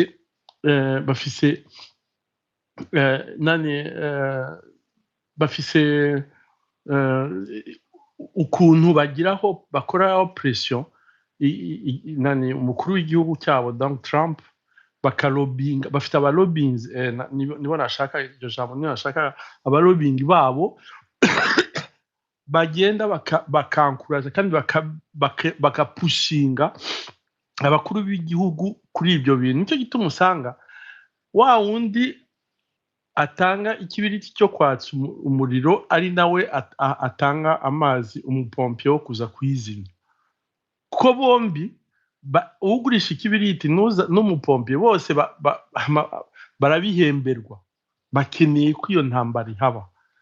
Ibyo rero muzaye mubyumva gutyo. Donc bariya nyene His Excellence ntavuye mu Bufaransa nimabonye ukuntu bamwakiriye, hanyuma inyuma yaho kumva ngo bariho barashaka gusanctiona ngo RDF yazanye amahoro. Nk'ibyo byo kuvuga nk'ibyo muvuze bya Tanzania, je sinibaza yuko hari abantu individual bafasha bariya bateroriste bari muri Cabodelgado. Oya, n'igihugu kibifitemo inyungu, buriya byari bifitemo vize yuko ziriya teroriste nizimara gukontrola ahantu iriya petrole n'iriya gaze, nihe bari kubyevacuwa? Ntabwo bari kubyevacuwa directement, bagomba kubicisha mu gihugu kiri structure ari Tanzania.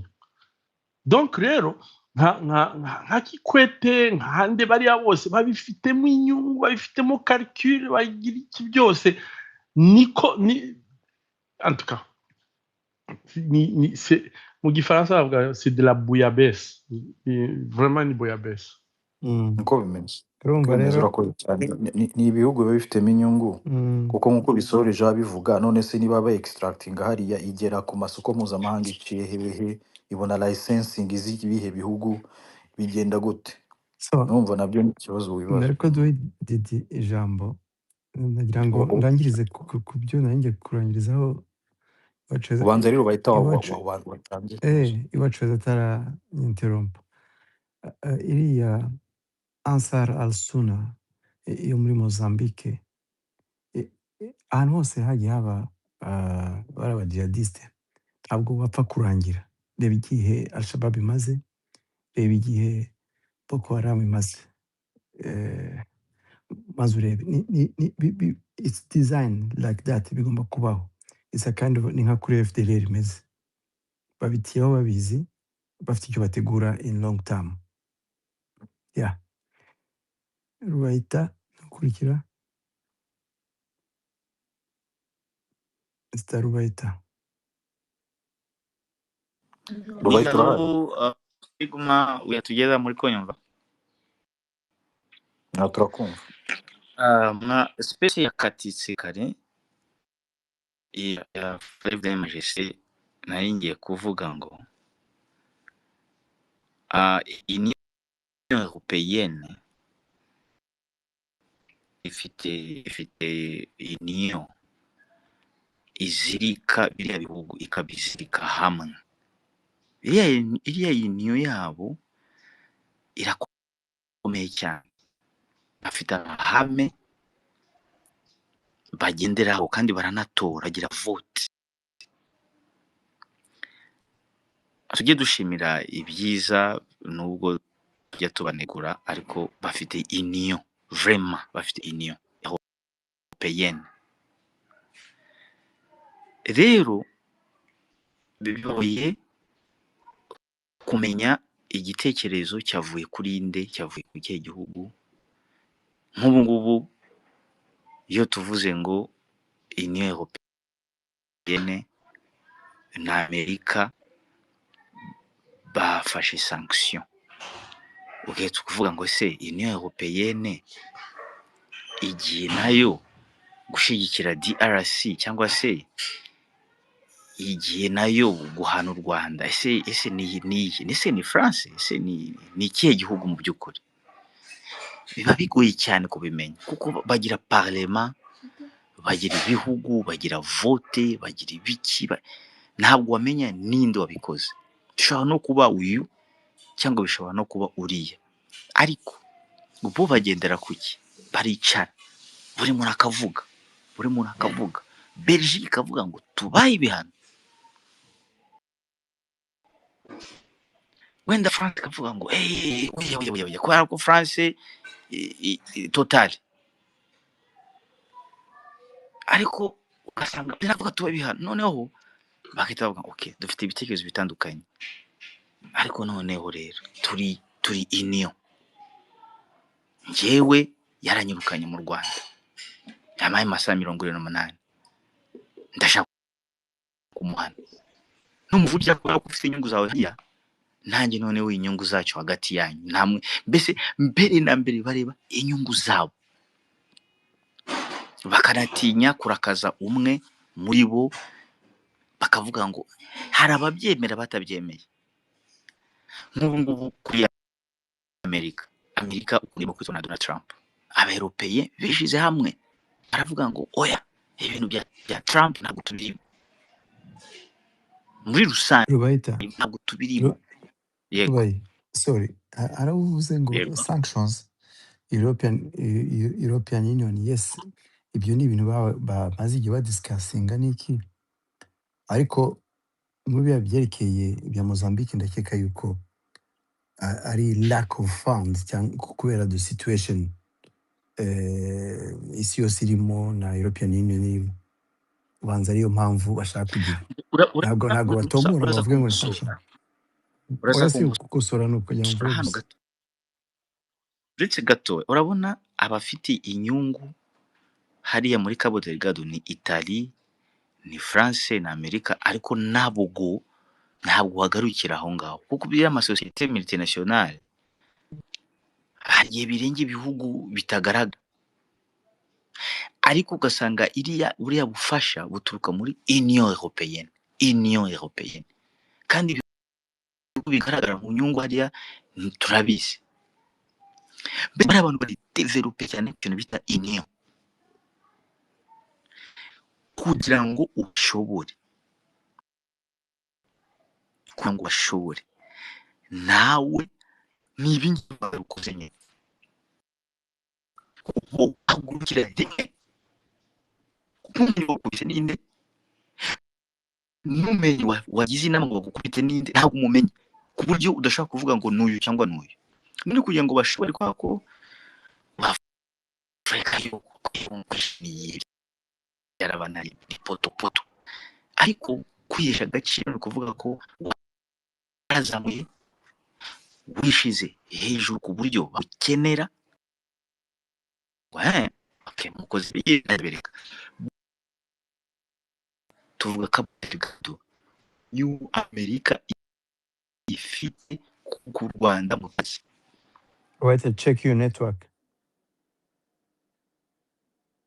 yawe.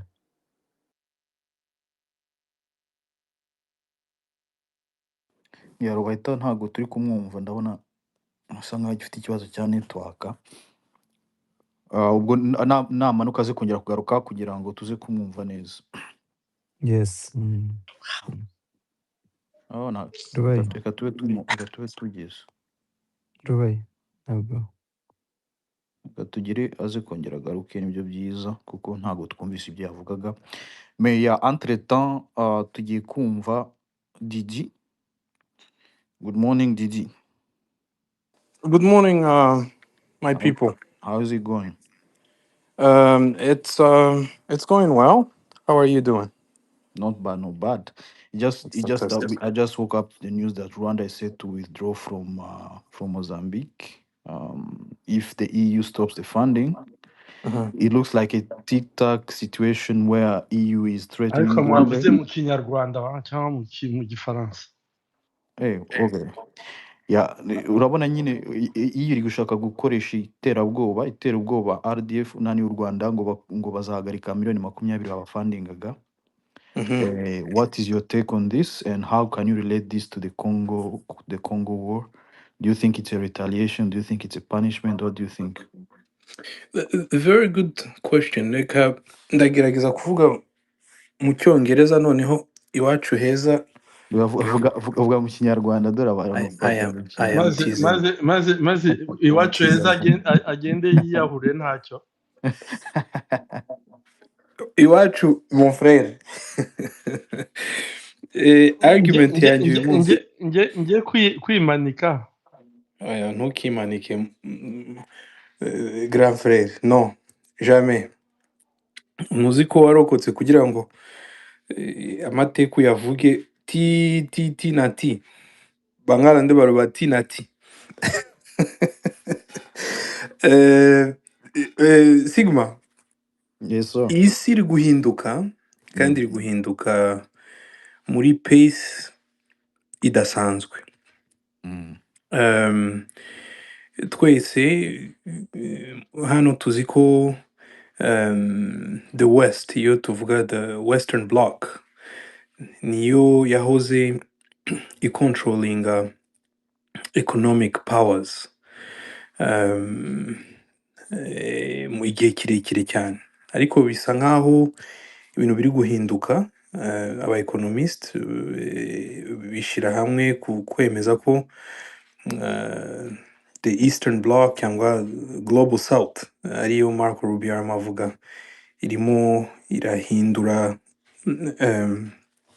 iyo economic aspects powers. Abanyamerika almost hegemony since the Second World War. Nibo bakontrolaga economy ubu turi kuvuga capital mainly, the capital flows, na production in many aspects. Ariko ibyo biri guhinduka. Hari ibihugu nka za India. India I think is set to be the number one country kuzamuka d'un point de vue économique. Projected I think 7% in 2026 economic growth. Ibyo rero bigatuma haba shifts mu kuntu game zikinwa, cyangwa strategic planning. To the economic powers hari na geopolitics, kandi title yacu hano I think it touches in geopolitics. Abakurikirana ibibera muri Europe and recently yo muri Middle East, it's completely changing the landscape of geopolitics. Ukraine, iyo ntambara itangira, burya habaye ikibazo cya energy. Bisa nkaho abarusiya babafatiye amambargo, uretse ko ubu ngubu impamvu ndi kuvuga ko things are changing, kandi nta muntu n'umwe, nta gihugu kimwe gifite control y'ukuntu ibintu biri kugenda. Abarusiya babafatiye za mbara, barabwira ati no, natural gas yanyu na energy co is one of the biggest producing energy producers mu isi. Mumbabarire ndi gutanga un aperçu general, hanyuma nkore kuri topic. Babakatiye ubwo Middle East niyo nabo bakora, nabo batanga essence na natural gas. Burya Europe ikeneye natural gas kugira ngo ibintu byabo bikomeze. Babakatiye ubwo Russia, muzi ko byagenze Ukraine itangiye, donc sanctions ziteye ubwoba, banking, ubwo baba bazi ko Russia yari igiye kubura. Ariko right now as we speak, mbabwiye yuko Russia now is strategic in the sense where bari kubagarukira bakababwira ati none ko Middle East iriya Detroit ya Hormuz, kariya ka street kariya gato, abayiraniye bagakupye, nta muntu ucayo, kandi hariya niyo haca essence na gaz naturel zijya ku isi yose, ngira ngo cyane cyane Asia and Europe ku isi hose and America, Didi, ku isi ku isi hose. hose. So ubwo bagarukiye aba Russians kubabwira ati nyabuneka mureke turebe kuntu twakorana kugira ngo mwongere muduhe iriya gaz naturel. Bakuyeho ngo bakuye ziriya sanctions ku bihugu byaguraga natural gas and oil from Russia.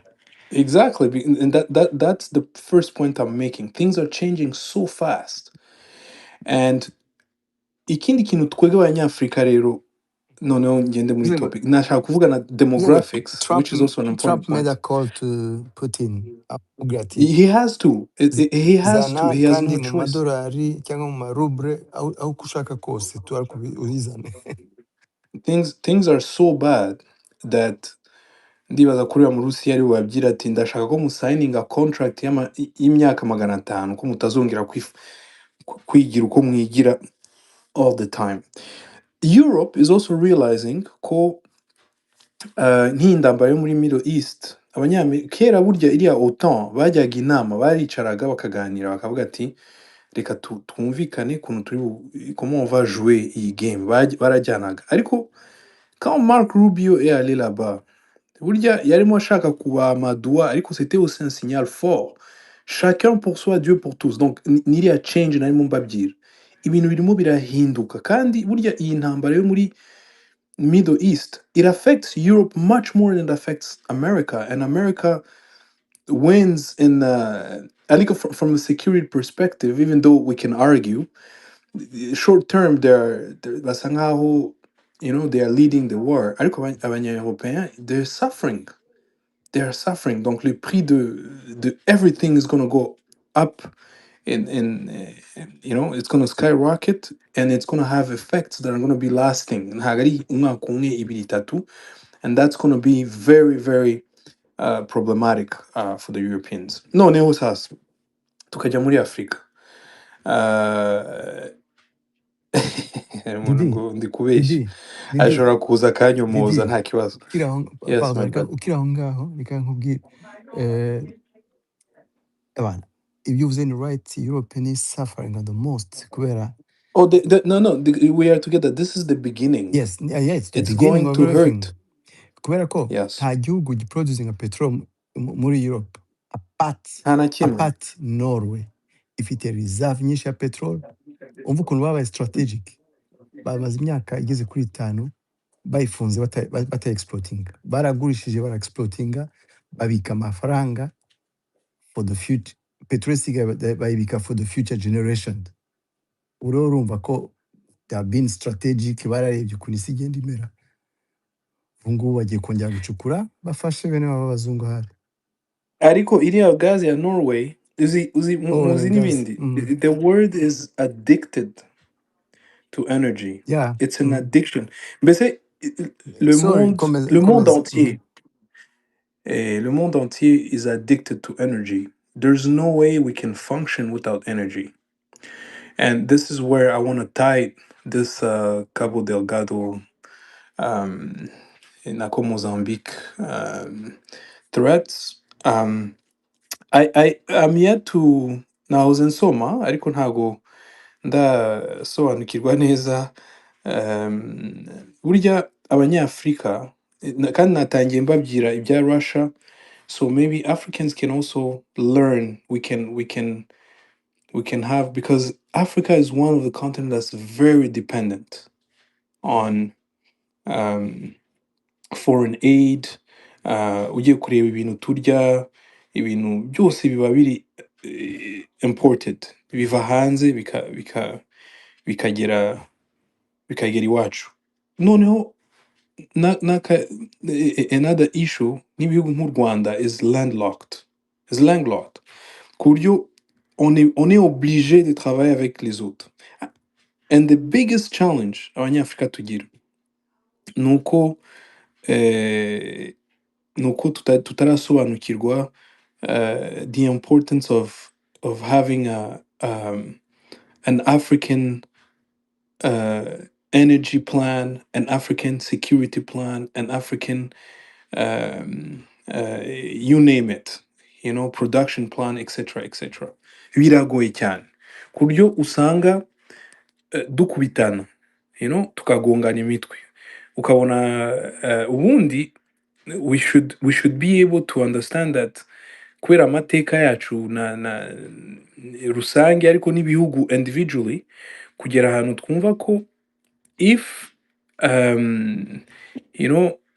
reka mbahe example nk'ubu ngubu abakurikira capital markets, ugiye kureba les prix ya pétrole It skyrocketed over the last 2 weeks, 3 weeks. It's crazy. Birazamuka byose bikaffectinga abantu bose. Wajya kureba security for instance, abakurikira markets, amakompani akora imbunda. These they are doing so good. Ariko wareba ibindi, it's taking birimo birakubitika. So impamvu mvuze kuriya ni ukuvuga ko abanyafrika, we have to go from the perspective of our small countries, kandi twese tuzi ko ibyo bintu ntago ari ko twebwe twabitekereje. This was imposed on us, ariko turacyabigenderamo. We are still continuing iyo vision, uko kuntu tugendera nyine mu byo baduhaye tugakomereza uko nguko, ku buryo iyo u Rwanda rukubititse, il y a pas d'effet vraiment, ibindi bihugu ntago, ils ne ressentent pas parce qu'on est vraiment divisé, hein, so to speak. And so impamvu ndi kuvuga kuriya, I think it's high time yuko abanyafrika twumva ko le monde est en train de changer, and to position ourselves in a way that would benefit us. Hari ikibazo cya demography, for an instance, which was the third point I was also talking about, and it can be leveraged to benefit African countries, for an instance, in terms of production and na supply chain. Uretse ko ntago tujya tubikoresha, ahubwo abazungu batubwiraga ko ari ibintu bibi tugomba kugabanya kubyara. bo nibagabanye tuzaba tureba. Kuko India niyo, I think, niyo bafite population nini cyane, kandi burya economy ijyana na population. So to turn that into a power, especially in terms of production, ariko it takes leadership. If we can abantu babitekerezaho bakareba ukuntu babikoresha in our advantage. Ubwo again, I am very critical of the African Union kuko akenshi ni amafoto n'ibintu bidafite akamaro, ni gake bajya bicara ngo tugire planning iri African. So rero Sigma yambajije ikibazo ngo 20 millions is such ubwo I don't know, I wouldn't advise Rwanda to, because Rwanda is a leader in terms of security, right? I mean, that's just how things are. And I think the challenges are much more economic, and I think they're doing good in terms of security. Economy kubera ko iri landlocked, akaba ari igihugu gito, birachallenginga kuko nta mazi, mbese kuzana ibintu, you have to go through customs, ugaca ahantu, production is still challenging. Aho ngaho niho bagomba gutekereza, how do we The energy for the industries, local industries also. exactly. So ni ikibazo gikomeye. So how does Rwanda position itself? And that's the reason why the president was just came from France and is planning for the new conference power about plants. energy, nuclear energy. Correct. So aho u Rwanda rwateye imbere in terms of security, ibindi bihugu biracyari inyuma ukuntu. And so I think Rwanda should also leverage that in making sure that they can sell the security advancements and innovations in order to also tap into economic. Uretse ko nyine in the context of Congo, it's still, Washington Accord was set to have an economic chapter. Uretse ko it's still stalling. Ariko, we hope that maybe at some point it can move forward, and I think this time around Rwanda should shift. Bakareba ukuntu, sinzi niba abanyekongo, nicyo kibazo cy'abanyafrika. Burya abanyafrika twebwe ukuntu tumeze, iyo u Rwanda ruteye imbere muri domaine imwe, undi ashaka kurutera kugira ngo dusubirane inyuma. Iyo Kongo ifite resources aho kugira ngo dukorane baravuga ati mwege muratwiba, ugasanga on est dans une tour de Babel. It's constantly confusion. We rarely devise a plan that would actually uplift the entire region. And I think that's the biggest challenge of the region, but Africa as a whole, because let's not forget, Africa still holds the biggest resources en termes de sous-sol, en termes de démographie, right? Parce que ça aussi, c'est des ressources qu'il ne faut pas minimiser. Alors, ndi kuvuga rero Sigma ko njyewe sanctions ntago zinkanze cyane, ahubwo igituma ngira ubwoba most of the time is how is Rwanda going to position itself? Which African countries are they going to partner with in order to mitigate the risk of this new apparent threat? Retsuko Singeka yuko, I don't know. We are yet to see. We'll see what happens. Yeah. I think Rwanda is also trying to say, look, you guys were dealing with security problems, and we're really making sure that this was dealt with. Ariko, it seems like now you are kicking us out because of whether it's a Congo problem. I don't know. I don't know. I also know that the Americans are increasing their presence on the continent. I'm not sure if it's linked one or another. I try to look and read, but I am not sure. And are the Europeans going to trust the Americans blindly? Is that a natural partner? All of those questions that we can debate on and talk about.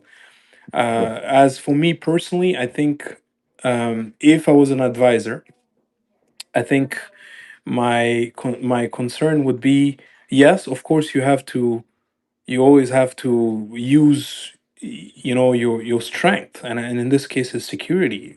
This is what we did. And if the Europeans are saying we are taking away the financial rewards or the payments, I think it's going to be instrumental to see how Rwanda pivots. And I think my advice would be, let's find those partners. I think the entire continent continue to struggle. Ahari intambara ni henshi, Sudan, there's issues, Middle East, and all these wars, bihita bigaruka muri Afrique. But the Nations Unies aussi ont dit that they are going broke, right? Let's not forget that. And so, you know, again, it's changing, and it's changing very fast. But I am thinking that Rwanda should really focus on the continent and leverage the security, but also the demographics, and partner with other countries. I may not name them, but it's important to leverage those things. And eventually, I'm thinking very fast here. They should be able to Yeah. rebound and figure out nziko na za Angola creating a petrol and all that stuff. And I think yeah, petroleum in Mozambique, it goes to foreign capitals, right? I think they're the main stakeholders, and so if I land, I say sanctions should not be an end in itself. I think Rwanda should really focus on production and other African countries to create a force that may seem not relevant right now, but in the next 5 years, 6 years, 10 years, it could be a force to be reckoned with. Rakosa Sigma. I think that's how I Thank you look at so it, much. and I doubt it's related to the Congo. Actually, to be No? honest, Thank you. I doubt. I doubt. Uh, Didi, exactly. I'll come up with a question. Sigma ya Didi, ushobora kunsubiza. Ryari ikintu ntarumva kugeza ubu ngubu. Is it a lack of funds from the European community cyangwa ni sanction in another way? Yes, it was Congo have Actually, been doing the lobbies. No more European community hari abantu who were shouting too much about asking about the sanction stopping yeah. Is there a fund batangari? Byaba bijyanye nibyo. It's not clear when you see the message zabo. baba bavuga fans urumva ko We are together when it comes to the Congo. Obviously, we talked about economic powers and geopolitics. Critical minerals are increasingly becoming a thing. But you know, I was born in the Congo, and I think ever since the independence and before, I think they always referred to the Congo as a as a geological scandal because it's so rich. But the challenge for the Congo has always been how do we go from how do we go from leveraging the the resources that we have and making sure that we can feed our people and create wealth. That has always been the challenge. And so to answer your question, I personally do not believe for one that we are there yet where Congo has a strategy to leverage its resources. We are still struggling with corruption and all these things. And now if they are able to turn around, then well and good. Then we could talk about what's going to happen next. Ariko, for now, I think that the other countries, and they are going to exploit all those things underneath the ground, whether the Congo strategizes itself or doesn't, you're irrelevant. Abantu rero. And so for those critical minerals, countries are, you know, they're all around and trying to have a plan. Ariko, sinyika yuko lobbying ya Congo. I think the biggest challenge for the Congo is to have a plan to leverage its resources, and that hasn't been done. You know, in risk mitigation circles, they say the past is often a good indicator of the future, and so until it's done, then are we going to say, well, it's been done, and now we can really pivot and think how to imagine uko izagenda. So whether they lobby, why are they doing it?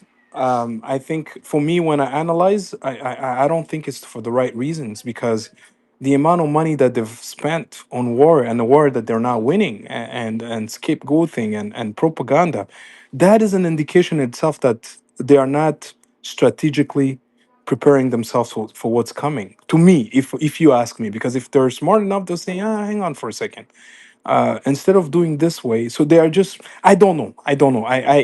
I'm very critical of the Congo. I'm probably not the right person to ask this question because I'm super, when I analyze the past and I look at what's going on now, I am not very Optimistic. optimistic mystic. as to, yeah, as to what's going to happen. Now they can lobby all they want.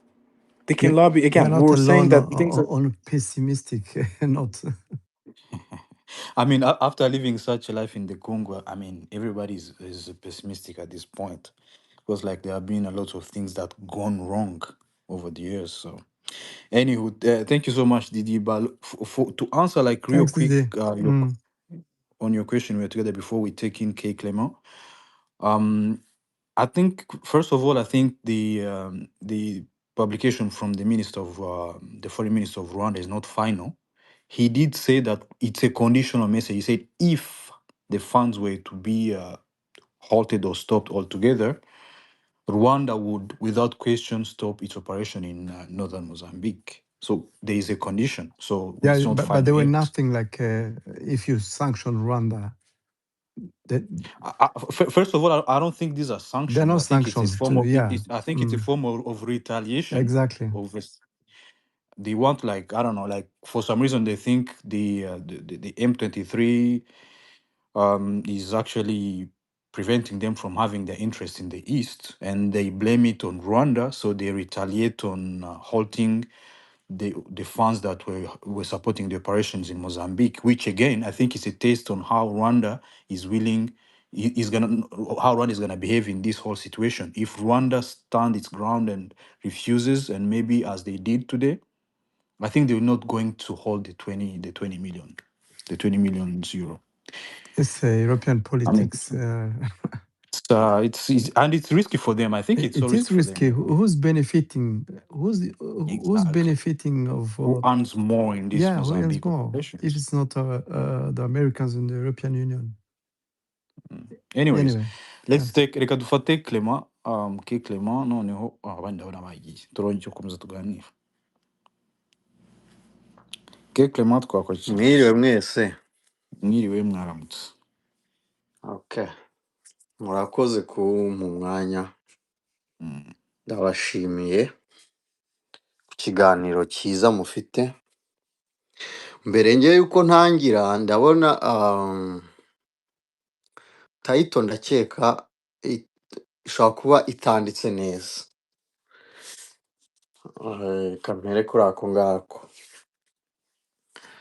Ni ukuvuga ngo situation ukuntu imeze, EU ntabwo ivuga ko igiye guhagarika funding mbere na mbere, ahubwo iravuga ko amasezerano ifitanye n'u Rwanda mu gutera inkunga iriya mission agomba kurangira mu kwezi kwa gatanu. Akaba ari amasezerano yari amaze imyaka hafi 4, yagiye iba ibiri yongerwa. So bo bavuga ko batabona ko bazongera amasezerano. So tuvuze ko ari uguhagarika funding aribyo bari kuvuga, aho ngaho twaba turi kubireba nabi, ahubwo twareba ese kubera iki EU ivuga ko idashaka kongera amasezerano yari ifitanye n'u Rwanda. n'u None se Rwanda. Clement, Yeah. utararenga aho ngaho reka tugende buhoro. Yes. Ni ukubera iki EU yafundinze izo operations zo kurwanya terrorism hariya? Aba ariho duhera. Ikibazo cyiza cyane. Mm. Ubundi kugira ngo turebe iki kibazo, turebe uko cyatangiye. Nuvuga ngo u Rwanda rudeployinga muri Mozambique, rwadeployinze mbere yuko EU igena ko igomba gusapotinga u Rwanda. N'u Rwanda na Mozambique at the same time, kuko Kuri bilateral agreement ya. yeah, bivuze ko EU yarizanye. Kubera iki? Aho niho mfite ikibazo. Impamvu rero yizanye ni iki? Uriya wari umushinga wari umaze igihe hariya muri kariya gace, ko uriya mushinga wo exploring iriya gas. Ni ukuvuga ngo igihe EU yahuye n'ibibazo bijyanye na gas kubera ibihano byafatiwe Burusiya, nabo bashyigikiye Amerika ariyo iyoboye iyo gahunda. Babonye ko bakeneye alternative y'ahandi hantu bashobora gukura gas, kubera ko gas yavaga mu Burusiya yari iriho igabanuka bitewe n'uko bari bari mu murongo wo guhana Uburusiya. Niba twaguraga gas tuvuge 100, tuvuge ndavuga amount 100%, baragabanyije aho bari bagize hafi kuri 30% bitewe n'ibihano ko bagendaga babifata. So babona rero gufunding iriya mission bishobora kwihutisha umwanya bishobora gutwara, cyangwa bishobora kwihutisha uriya mushinga ukaba wagera ku ntego byihuse, noneho bakaba babona gaze yindi ivuye ahandi bashobora gukoresha Gusimbuza iyo bari bafunze iva mu Burusiya. Ubyumvise neza. Ariko Gusimbuza bivuze ngo EU ifite interest yo gufundinga ino project yo kurwanya counter insurgency muri Mozambique. Yes, nibo ba mbere bafite izo nyungu, So ariko what na changed? Mozambique na Afurika muri rusange nabo bafitemo inyungu, kubera ko mbere na mbere abantu babuze amahoro ni abo banyamozambique n'abaturanyi ba Mozambique, kandi umutekano ni wo w'ingenzi kuruta kujya gucuruza iyo gaze kuri Total na Exxon. Ariko So Clement, tutaragera kuri Mozambique tukiri kuri EU, icyahindutse ni iki hagati aho? Babonye iyo gazi yabonetse ku buryo bavuga ngo barahagaritse, ntabwo bakiri interesa. Niho hantu ubundi dukwiye kubirebera muri ubu buryo. Dukwiye kumenya ese situation imeze gute uyu munsi kuri ground. Bashobora kuba bavuga bati okay, resulta kuri ground ziragaragaza ko wenda threat yagabanutse, tubifata gutyo. Niyo mpamvu iriya mission nyine bateye inkunga bari bafite igihe igomba kumara bayifandinga, ntabwo bagiye gukatinga inkunga. Ibyo ngibyo nibyo nashaka kugira ngo dukosore kuri title. Bo baragira bati amasezerano twari dufitanye yo kubafasha narangira turabona tutazayongera. Aho rero harimo ibintu byinshi byo kwanariza. Ushobora kuvuga wenda gazi twari dukeneye wenda twarayibonye, nyine ni muri ubwo urugero ndi kwibaza. Ikindi bashobora kuvuga okay, niyo mpamvu nakunze gazi kubaza wenda kiriya kibazo inshuro nyinshi. cyangwa bakavuga ati wenda turebye gaze tuzakura hano hantu n'amafaranga wenda dushyiramo, wenda ni umutwaro uremereye kuruta wenda ibyo dukuramo. Ni ango nyinshi twareberamo, gusa ntitubirebere ko bashaka guhagarika, ahubwo turebere se kubera iki bavuga ko badashaka kongera amasezerano. Ntabwo ari bo ntibavuga ko bashaka gususpendinga, bo baravuga okay, amasezerano twari dufitanye narangira ntabwo tuzayongera, kandi nta nubwo rigari itegeko ko bagomba kuyongera. Ibyo nibyo dukwiye gutekereza mbere na mbere, kuko bo baza gufandinga mission barizanye, nta wagiye. ese Clement gufandinga iriya mission baba bafasha u Rwanda, ninde baba barimo bafasha exactly? Hariya bafashaga igihugu uwa mbere na mbere bafashaga ni Mozambique, niko navuga, kuko niwe first beneficiary, kuko we nta mutekano yari afite mbere na mbere. Igihugu cyari kimaze kuba nk'aho kigiye gucikamo ibice bibiri, hakabaho iriya ntara yari igiye kumara hafi imyaka 2 ari nk'igihugu kwacyo. So Mozambique yarananiwe kuhigarurira, yarananiwe kwirukana rebels, yaragerageje, yaranatabawe na SADC, kuko SADC igira bya nibyo gutabarana. Igihugu cya SADC iyo gitewe bakajya kugifasha, bari baragerageje nabo byaranze.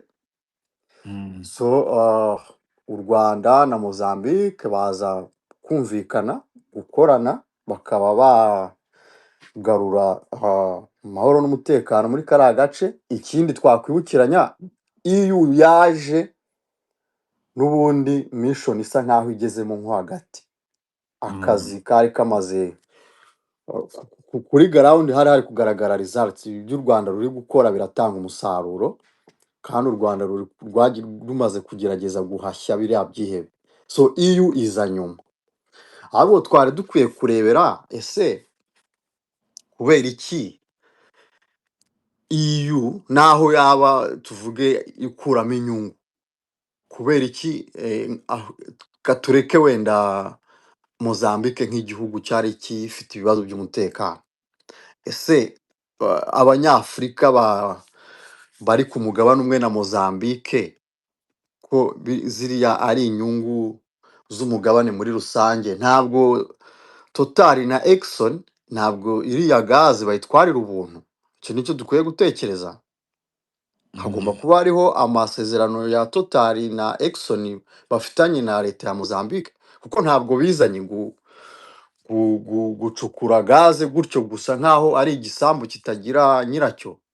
Ahubwo Mozambique kuki idashobora kuborokaringa deal ishobora gutuma bariya abashoramari b'abazungu babona gaze, ariko na Mozambique ikabasha kunguka, cyangwa igihugu nka Mozambique nacyo kikabasha kunguka, kandi kikanagira ubushobozi gikura muri iyo gaze bushobora no gutuma bukoreshwa mu kugarura umutekano aho hantu.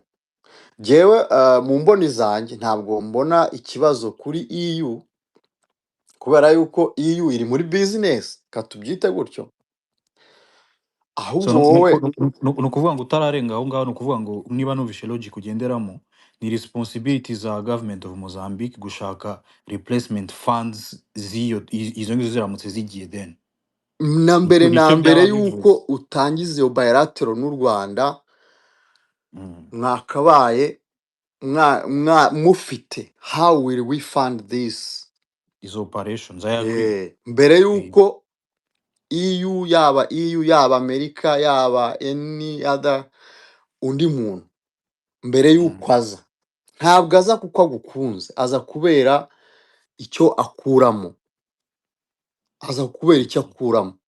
ahubwo wowe ukwiye kureba ese jyewe ndasabwa iki kuko ntabwo bajya gutangiza mission ntabwo numva ko bari bumva yuko EU izaza gufandinga ntabwo sintekereza ko ariko babitekerezaga ahubwo tukwiye kureba ese kuki tureba EU kuki Afurika yo kuki SADC yo kuki East Africa erega na East Africa hariya ira benefitinga kubera ko ziriya insurgency zatezaga n'umutekano muke no muri Tanzania no muri za Zambia ni mu karere muri rusange ntabwo ureba Mozambique nk'igihugu gusa ku kibazo cy'umutekano cyageraga no mu tundi duce duturiye Mozambique ariko ntabwo dukwiye kurebera stabilite y'umutekano wacu kuri funds zizava muri EU cyangwa ahandi hantu hanze ya Afurika.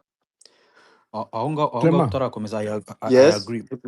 Reka mubaze was uretse akantu gato kamwe uretse gato. gato okay, witumbaza ni okay. ukuvuga ngo tukibona ziriya kampani nka Exxon na Total zije ni uko hari ikintu zari zabonye kandi gifite agaciro so icyagombaga gukorwa rero kwari ukureba ese mbere y'uko izi companies zaccessinga izi resources zacu dufite izi companies turazisaba iki twebwe kugira ngo dustabilizing aho bazakura izi resources nkeka ko ikibazo cyabaye mu gukora deal hagati ya Mozambique na ziriya companies ngaho mbasa ahubwo Nashaka. ahise anahasubiza nari ngiye kubaza mbere y'uko Mozambique yumvikana ziriya companies z'abafaransa na Italy bari bumvikanye kuko deja hari ikibazo cy'abaterrorist bari bumvikanye ko Mozambique igomba Njyewe gupayinga ntaguciye no part. mu ijambo njyewe iyindi mboni mbiboneramo mbona ko na bariya baterrorist bashobora kuba barabayeho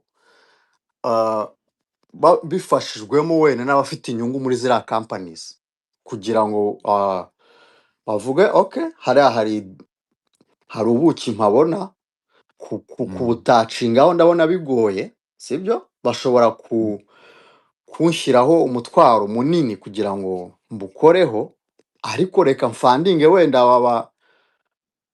ibyihebe cyangwa irebo ijye hari ihajagajage nimara kuhajagajaga so nzakoreshe iriya tool ya insecurity mbashe kubona deal itari favorable kuri bariya kuri ni ibyo Clement, nyine Mozambique. abanyafurika baba bakwiye kureba first of all ni ibyo baba bakwiye kureba ariko ibyo iyo ubibonye nawe ugomba kwitegura ese ngomba guhangana nabyo gute Clement, so nawe mfite akabazo. ariko mfite akanya gatoya ntacyo Ni akabazo gato cyane nakubazaga niba the European Union was it approached cyangwa niyo yizanye yarizanye It was approached by iproposing. Mozambique. No, yabaye it was approach na approached by leta Mozambique. ya Mozambique Mozambique. ariko ntabwo iyo ugiye gusaba umuntu kugufasha Mm. ntabwo iteka nyine ugomba kumva ko ari bugufashe Okay, biri muri bya bindi bisanzwe relationship ya yes urabyumva neza iriya relationship ya ntuze ya how do you call it again bagiye hari ijambo nibagiwe ariko ni bya bindi donc imfashanyo byo gufashanya by'iki ariko umuntu iyo umuntu umufashanya ukagira leverage kuri we ariko ntabwo ategetswe ikintu cya mbere dukwiye kumvamo hano ntabwo EU itegetswe kongera aya masezerano ushobora watoke aho twakuraga funds twabaherezaga muri iyi mission ntahagihari cyangwa twabonye ahandi hantu iyi fund tugiye kuyijyana. Ni uburenganzira bwabo, ni amafaranga yabo, ntabwo dukwiye kubakondamninga ati kuki mutashaka kongera amasezerano. Ntoya, ahubwo tukwiye kureba ese twebwe twakora iki kugira ngo ntidukomeze kudepanda kuri aba bantu. Nicyo gikwiye kubaho. Hanyuma tubihuje n'aya na sanctions za Amerika, nge ntabwo mbona ko ikibazo ari EU. Mbere na mbere tubanze tumenye uriya mushinga hariya ni umushinga urimo kampani ebyiri nini, ya Exxon Mobil ya Amerika na Total Energy bafatanyije. Kandi Total Energies ni iy'Abafaransa, mu gihe Exxon Mobil ari iy'Abanyamerika. Nubwo wenda dushobora kuba hari amakuru tudafite, iyo ni room nyine dushobora gufungura. Twe dushobora kuba turi kubona iyi fund iva muri EU, ariko wenda tudafite amakuru ahagije ku buryo ziriya private companies nazo zifandinga iriya mission. Ushobora gusanga fund nini wenda itangwa na ziriya companies. Ibyo nyine nge ni imitekerereze yanjye. Hanyuma ziriya companies ko ari ebyiri, contract ntawe uzi ukuntu bimeze. noneho ziriya companies ebyiri twamaze kumva ko ari companies ebyiri nini zifatanyije, iy'Abanyamerika n'iy'Abafaransa.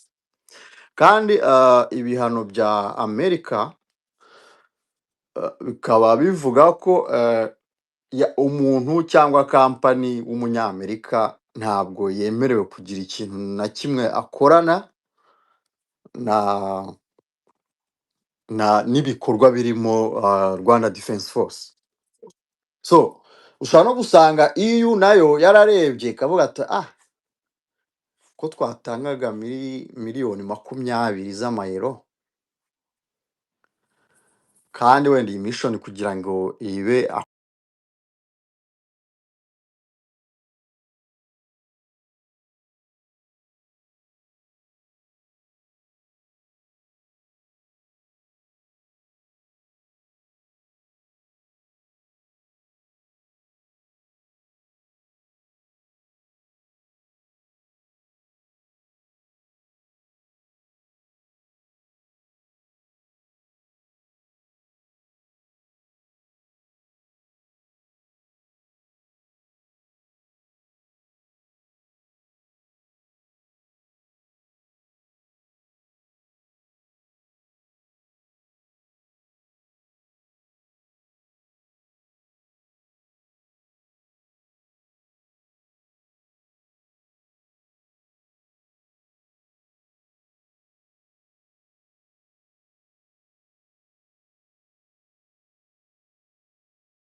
the Middle East is raging and the energy sector is being attacked, and the navigation and transportation of the energies is also almost blocked, and which will get worse over this coming few months. You've seen that Iran is attacking energy sector in the Gulf, is threatening to attack the UAE's gas sector and oil. I don't think the energy security of Europe has become better. If anything, it has become worse, and it's gonna get even way worse. So I think Ariko this is no buryo bwo ku look. Sigma, Jewe Point was very ikibazo valid. Ariko somebody on the level y'abantu babrokarinze no deal hagati ya Mozambique and the companies. somebody needs to find a way to replace the funding that's Yeah, gonna Sigma. enable U- the RDF to keep ubusanzwe operating. Mozambique niyo the first nani umuntu none se sigma ni ukuvuga ngo icyo nicyo nahereyeho ndi mm, kuvuga umuntu wa mbere na mbere wo kurebwaho Mozambique ni niwe Mozambique. nyiri mali. Ikindi nanone natwe tutikuyemo nanjye reka twishyiremo natwe buriya tujya ku deploying twagombaga kureba feasibility, ese iyi mission isabwa iki, dusabwa iki in terms of cost, of course, sibyo? I'm sure they did. Yeah, no, kuko icyo uzi impamvu mbivuze, si impamvu mbivuze nuko EU yaje nyuma, Ndabyibuka ndabizi ko mbere yari hagati ya so Mozambique n'u rero Rwanda, then France iza kuza. rero niba Eh, EU yaraje nyuma ni ukuvuga ko mission yagombaga gukomeza naho EU yavamo. So akaba ariyo mpamvu rero ngewe narinzanye iyo ango ivuga ngo ntabwo tuzi ziriya companies ebyiri, mm. ntabwo tuzi uko zifandinga mission, ntabwo tubizi. Ahubwo se Clement, izo 20 million European Union dispatching hariya ishobora kuba ari form ya loan, long term loan cyangwa se Oya, ntabwo ari No, we No, have no, to loan, no, get no, that. ntabwo It ari was it loan, was nagari through loan, it nagari was ntabwo through loan. the ari loan, program. ntabwo ari Nagari loan. loan.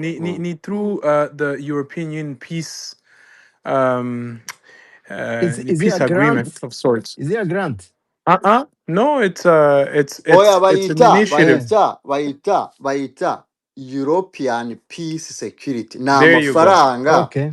Ni There you go. amafaranga EU igira muri budget Yeah, Mm, security. ya okay. security Yeah, yabo nka Europe. yeah, no kubera ko harimo Ariko nanone total to energy yabo. Clement's point, Yes. Total Energy Yeah, is a European one. European Yeah. country.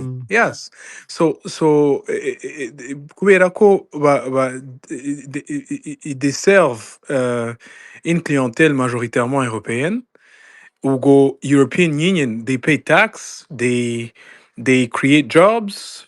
So it's a very strategic area, energy. Ku Oya, buryo akandi European. divi nuvuga ngo akandi impamvu bagomba kugira amafaranga bagombaga kugenera uriya mushinga nyine ava muri European Peace Facility, mbere na mbere nuko European as a Europe, tureke na company nka Total nyine iva mu gihugu cyo muri Europe, tunabirebe mu buryo bwagutse ko umushinga n'ubundi wa benefitingaga umugabane wa Europe, kuko iyo gaze n'ubundi abantu bazayikoresha cyane mbere y'abandi bagombaga kuba ari abanyaburayi. Of course. Yes. So bivuze ko bari beneficiary bibanze n'ubundi, nubwo byiswe ko ari ugufasha mu kugarura umutekano muri kariya gace, ariko ntabwo zari impuhwe bafitiye Mozambique, ahubwo ibya bindi bya nuko muri budget yabo bagira yo energy kufandinga security ibikorwa nyine Didi Yeah. yabivuzeho.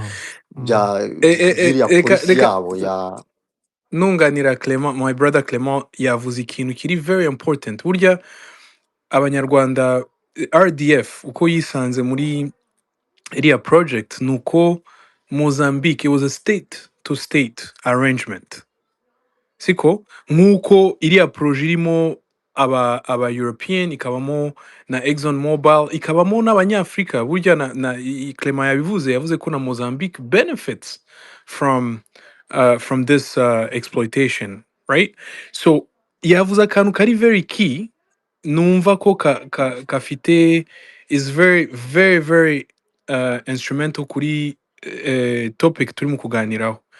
Ndibaza ko u Rwanda nabivuzeho gake nuko ntashatse kujya muri details.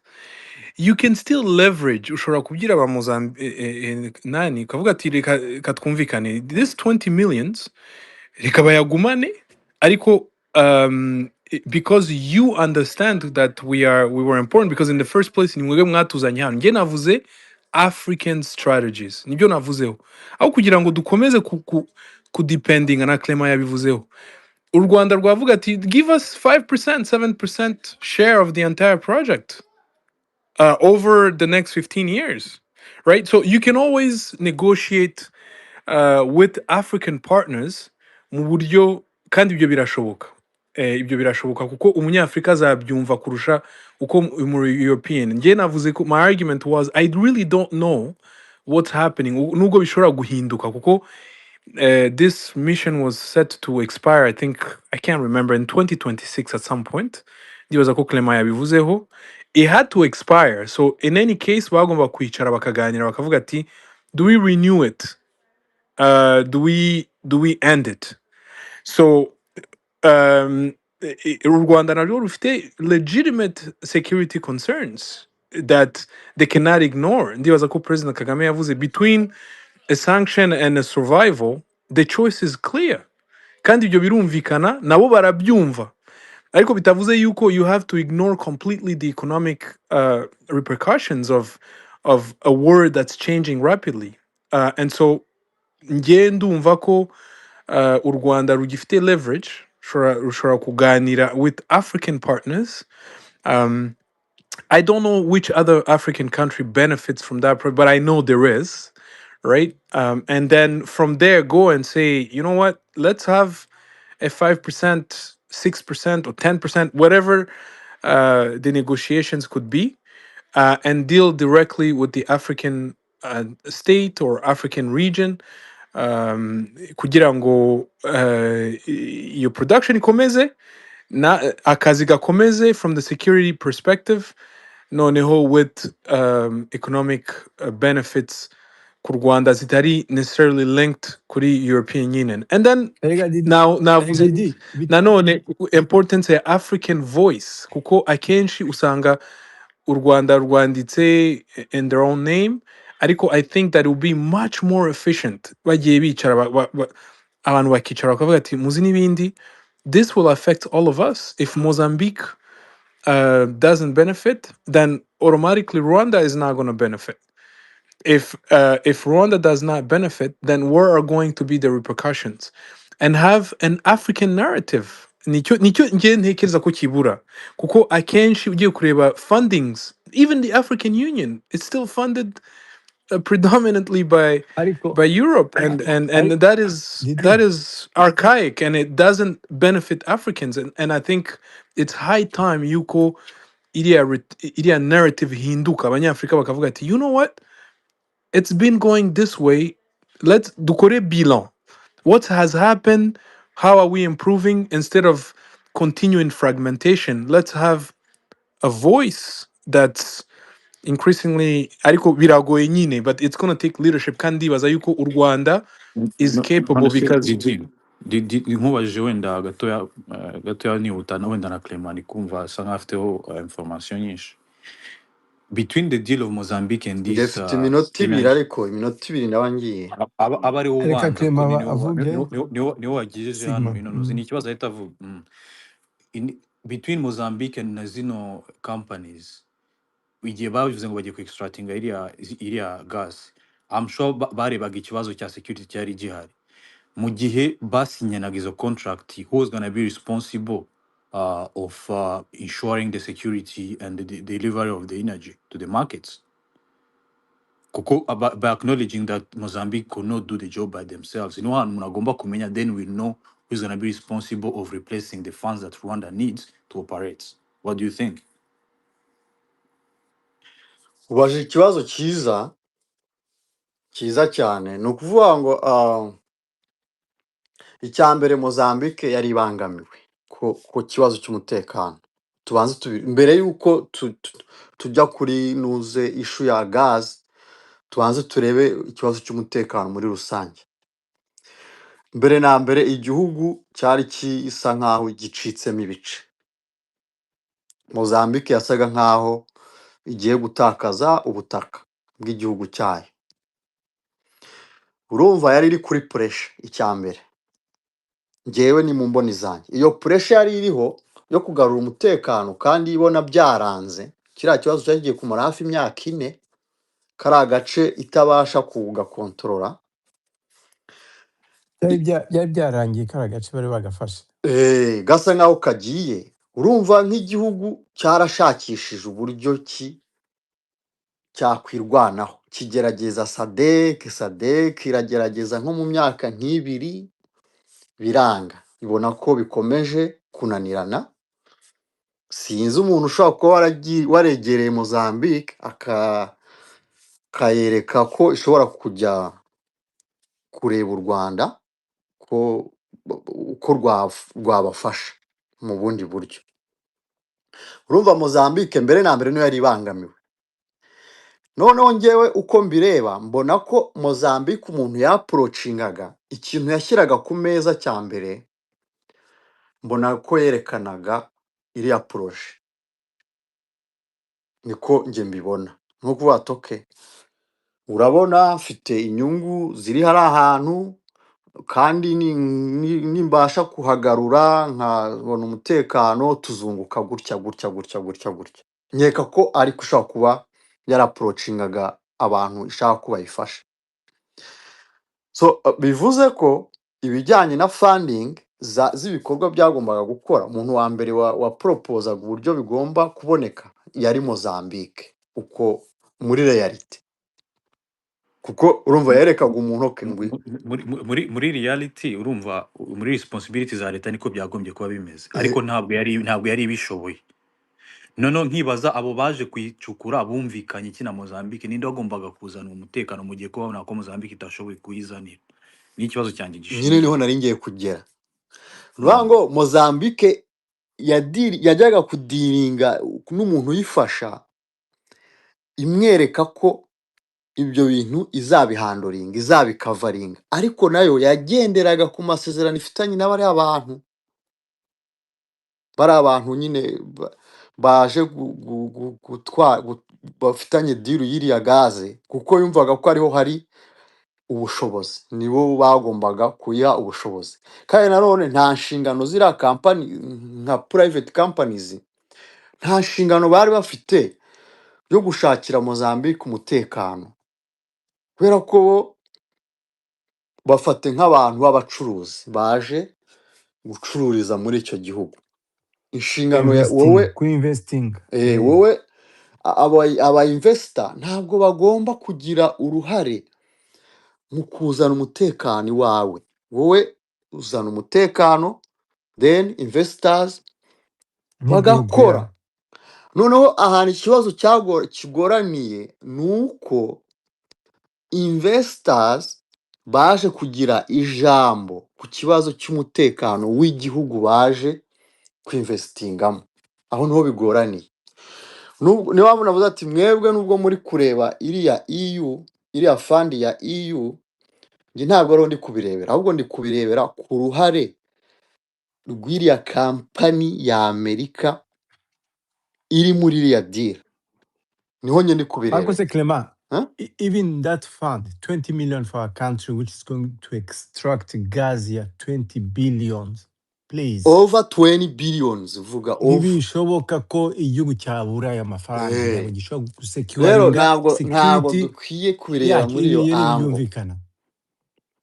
Mozambique yaguye mu mutego waho kuzana umutekano mu gihugu cyayo hari abandi bantu babifitemo ukuboko bo hanze ya Mozambique, kandi Mozambique ariyo ya mbere isabwa kuzana umutekano mu gihugu cyayo kugira ngo aba investor babashe gukora ubucuruzi bwabo. So nihuta rero soza, ndavuga ngo abanyafurika muri rusange bakwiye bo kwicarana bakareba ese kubera iki ibidufitiye inyungu. Erega nubwo bari abantu batwara iriya gaze, umuntu wa mbere ubenefitinga n'uriya muturage wo muri Mozambique. Niba atari uko byubakitse, it's wrong. Niko byubakitse, ngo batangiye kubona akazi hariya Cabodelgado n'iki. Twirebera mu kazi, turere n'umutekano. Abaturage bahoraga bahunga N'umutekano, bicwa, bahohoterwa, batemagurwa. Bari abantu bari abagome, bari abantu bo muri kariya gace. batwikaga abantu bakabotsa nk'amaburusheti bakabatema imitwe, muzabikurikire murebe ibintu bakoraga. Nuvuga ngo abo baturage nibo ba mbere babenefitinga umutekano, ikindi bakore bizinesi, basubire mu mirimo yabo, bajye ku mashuri. Abana bari barateye amashuri batabasha kujya kwivuza, leta itabasha kugeza resources zikenewe ku baturage kuko agace kafashwe n'inyeshyamba, n'ibintu byinshi abaturage bahombaga. Rero ntabwo uwo mutwaro ukwiye kuwukorera EU cyangwa undi muntu wavuye hanze. Niba ufite iyo mari yawe ushaka guhereza abo bakire ngo bayikuremo bayibyaze umusaruro, it must be a win-win situation, kandi nawe ukaba ufite ijambo ryumvikana. Apana kuvuga ngo urabona iyi kampani ya Amerika niyifata deal irapfa. Nawe ugomba kuba ufite ibyo ushyira ku meza. Clement, urareba ugasanga EU nta nyungu ifitemo se? EU nka EU. Yeah, EU nka EU mu gutanga izo 20 million Oya, dollars twasanze funding inyungu yari ifite, ariko inyungu yayo yarayifite ntabwo kubera ko harimo tuyitegeka. company Total Energies Ariko yarayifite. iyo nyungu bafite ntabwo tubategeka kudufandinga. Bashobora bati iyo nyungu yacu twari tunafite turabona idahagije nk'uko tuyishaka. Ntabwo dushaka kuguma tubahereza resources zacu mu bintu tubona bitunguka cyane. Ni urugero ntanze. Ibyo birumvikana. Ntabwo twe dukwiye kubabazwa nuko badashaka kuduha amafaranga. Ahubwo ni iki twakora ayo mafaranga yabo adahari? Ese ubu niba badashaka no kuyatwohereza, ni gute dushobora gukora nuko batatanga amafaranga, ku buryo ahubwo ni akandi politics iri ni iki behind ibyo twakora bintu. noneho tubempoze ko batanga ayo mafaranga, noneho ku masezerano twebwe noneho tubabwira tuti imyaka mikeya mugomba kuduha aya mafaranga ni iyi ngiyi, niba mutabishoboye turabigenza gutya. Ahubwo se niki batakoze kugira ngo babone ko bagomba kuyatanga? Basecurinze site bagomba ku extracting iyo gas. Birukanye abo bantuza abo Ansar al-Sunna, aba ba jihadist. Gusa urumva izo atari impamvu zihagije zo kwerekana ko yes ibintu biramera neza, company zacu zirakora neza, we secure the site, abo ba jihadist twarabirukanye, ubundi byakumvikanye gutyo ko Look, we are. numva. I think. I Murabeho Clement. Yeah, Clement urakoze cyane ngereka Clement ngushimire. urakoze, bye. Urakoze cyane gusa Clement afite idealistic approach, but I don't think it's very realistic.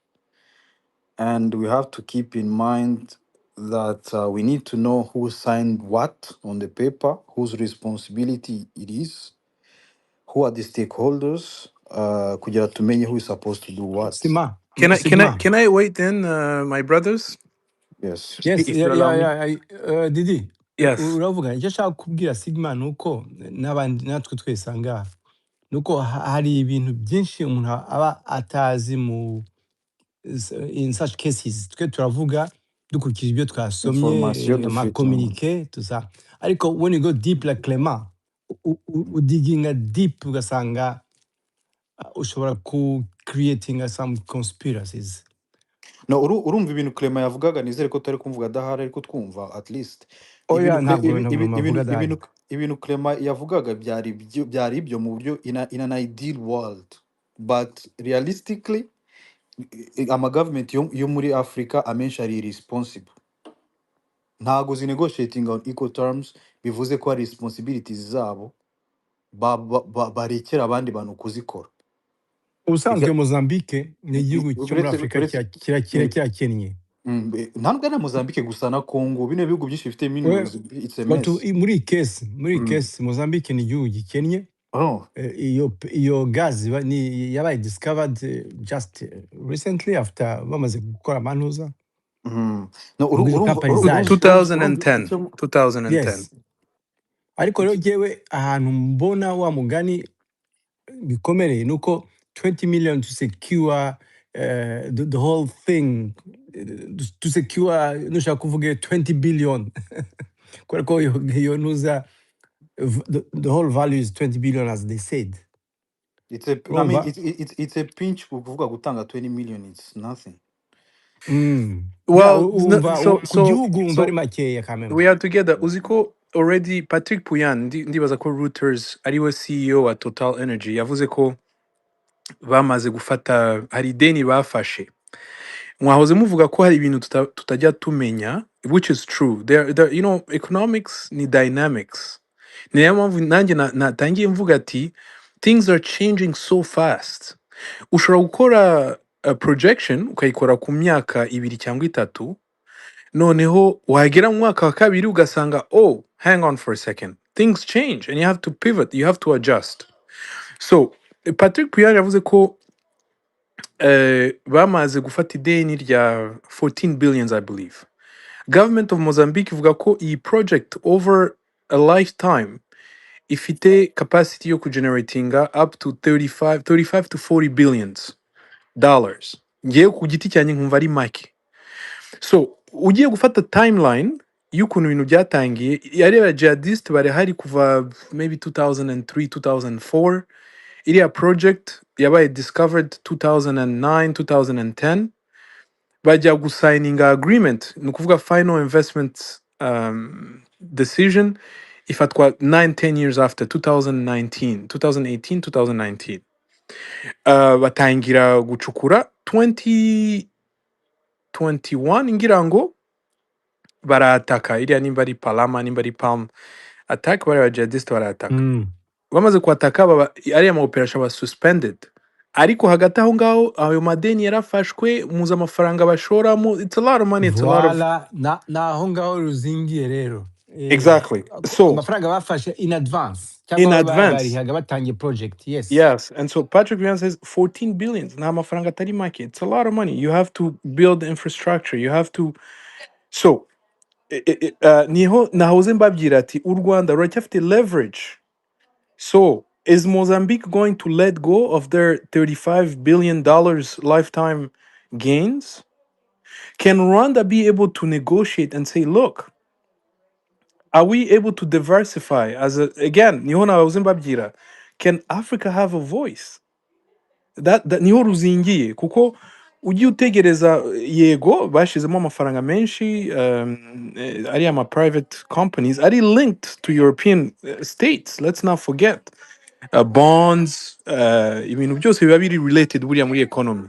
So nta kintu kiba kiri, nta kintu, il y a pas une chose qui, so to understand the dynamics and to leverage that. So abahoze bavuga, njye nashatse ngo to focusing kuri timeline ukuntu ibintu byagenze. So mu gihe rero u Rwanda rwamaze guprovinga ko look, ever since we had things are moving fast and moving smoothly, business is going.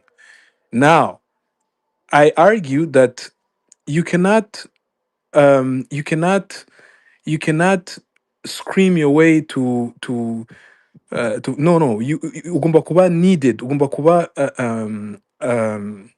how can I say it, mu gifaransa bavuga un imperatif, mbese ni ukuvuga ko either we are going together and everybody wins, cyangwa if you drop us, well, be prepared to have repercussions. Icyo ndi kuvuga ni iki rero, kubera ko ari Mozambique yabwiye RDF ati muze mudufashe, and since I believe 2024, right, 23-24 niho batangiye to provide their services.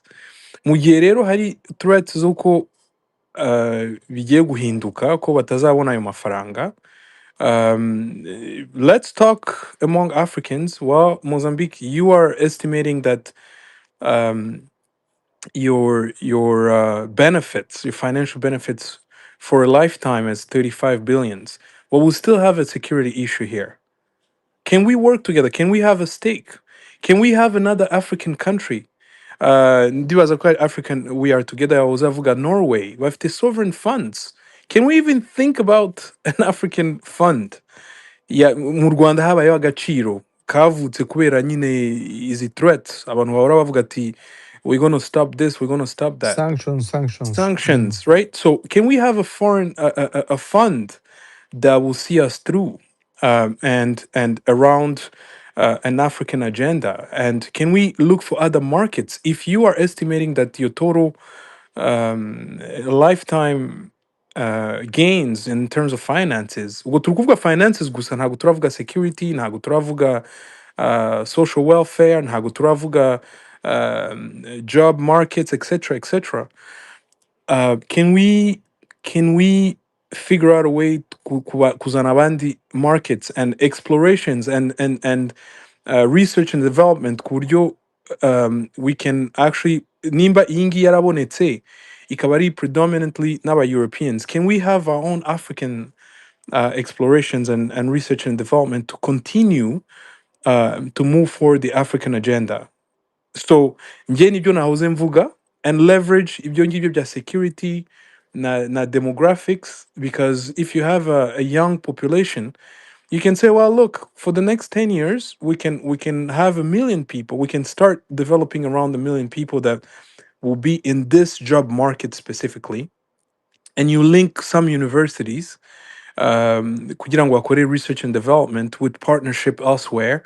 Hari ibihugu byinshi bafite ubuzobere mu bintu bya exploration na energy, and you have the Gulf countries, you have Russia, you have European countries, you can find those Norway, people, it's advanced. you can find those people and bring them over on board, and have ukabi framing uko kuntu ku buryo in 3, 5, 6 years, and me, I believe that the African resource is still untapped. It's not even 1%, 2%. Like, it's very untapped, and we are constantly victims.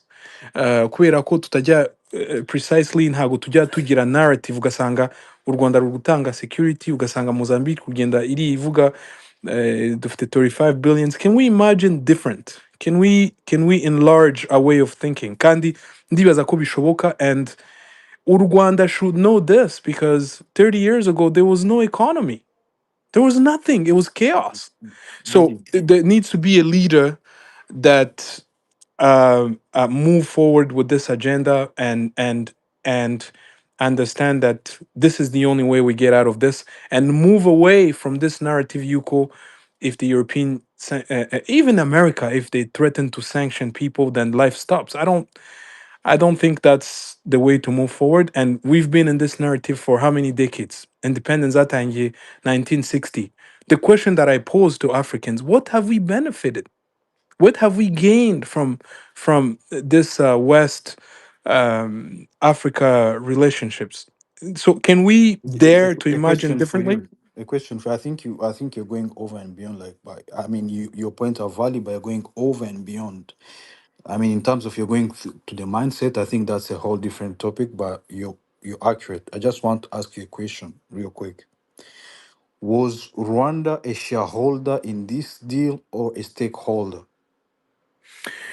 That's a very good question. I think this deal is fairly new, right? So I want to believe that Rwanda was very likely a stakeholder. And Really? this. I hope so. I certainly hope I so. mean, I can't. Rwanda is a stakeholder, but not a shareholder. I agree on that one, right? Because it was the deal between Mozambique and the companies, France, Total Energies, and Did this other was one. the stakeholder or shareholder? Stakeholder. A stakeholder A is stakeholder, accurate. I yeah. agree. It's a Yeah. stakeholder, but not a shareholder. Correct. So, So whose responsibility it is to gather the funds to pay the services of this stakeholder who's responsible for securing the gas? That comes to the The- Mozambican. Mozambique, the But Mozambique Mozambique government. is I mean, ideally, but we know that Mozambique is not capable of gathering such funds.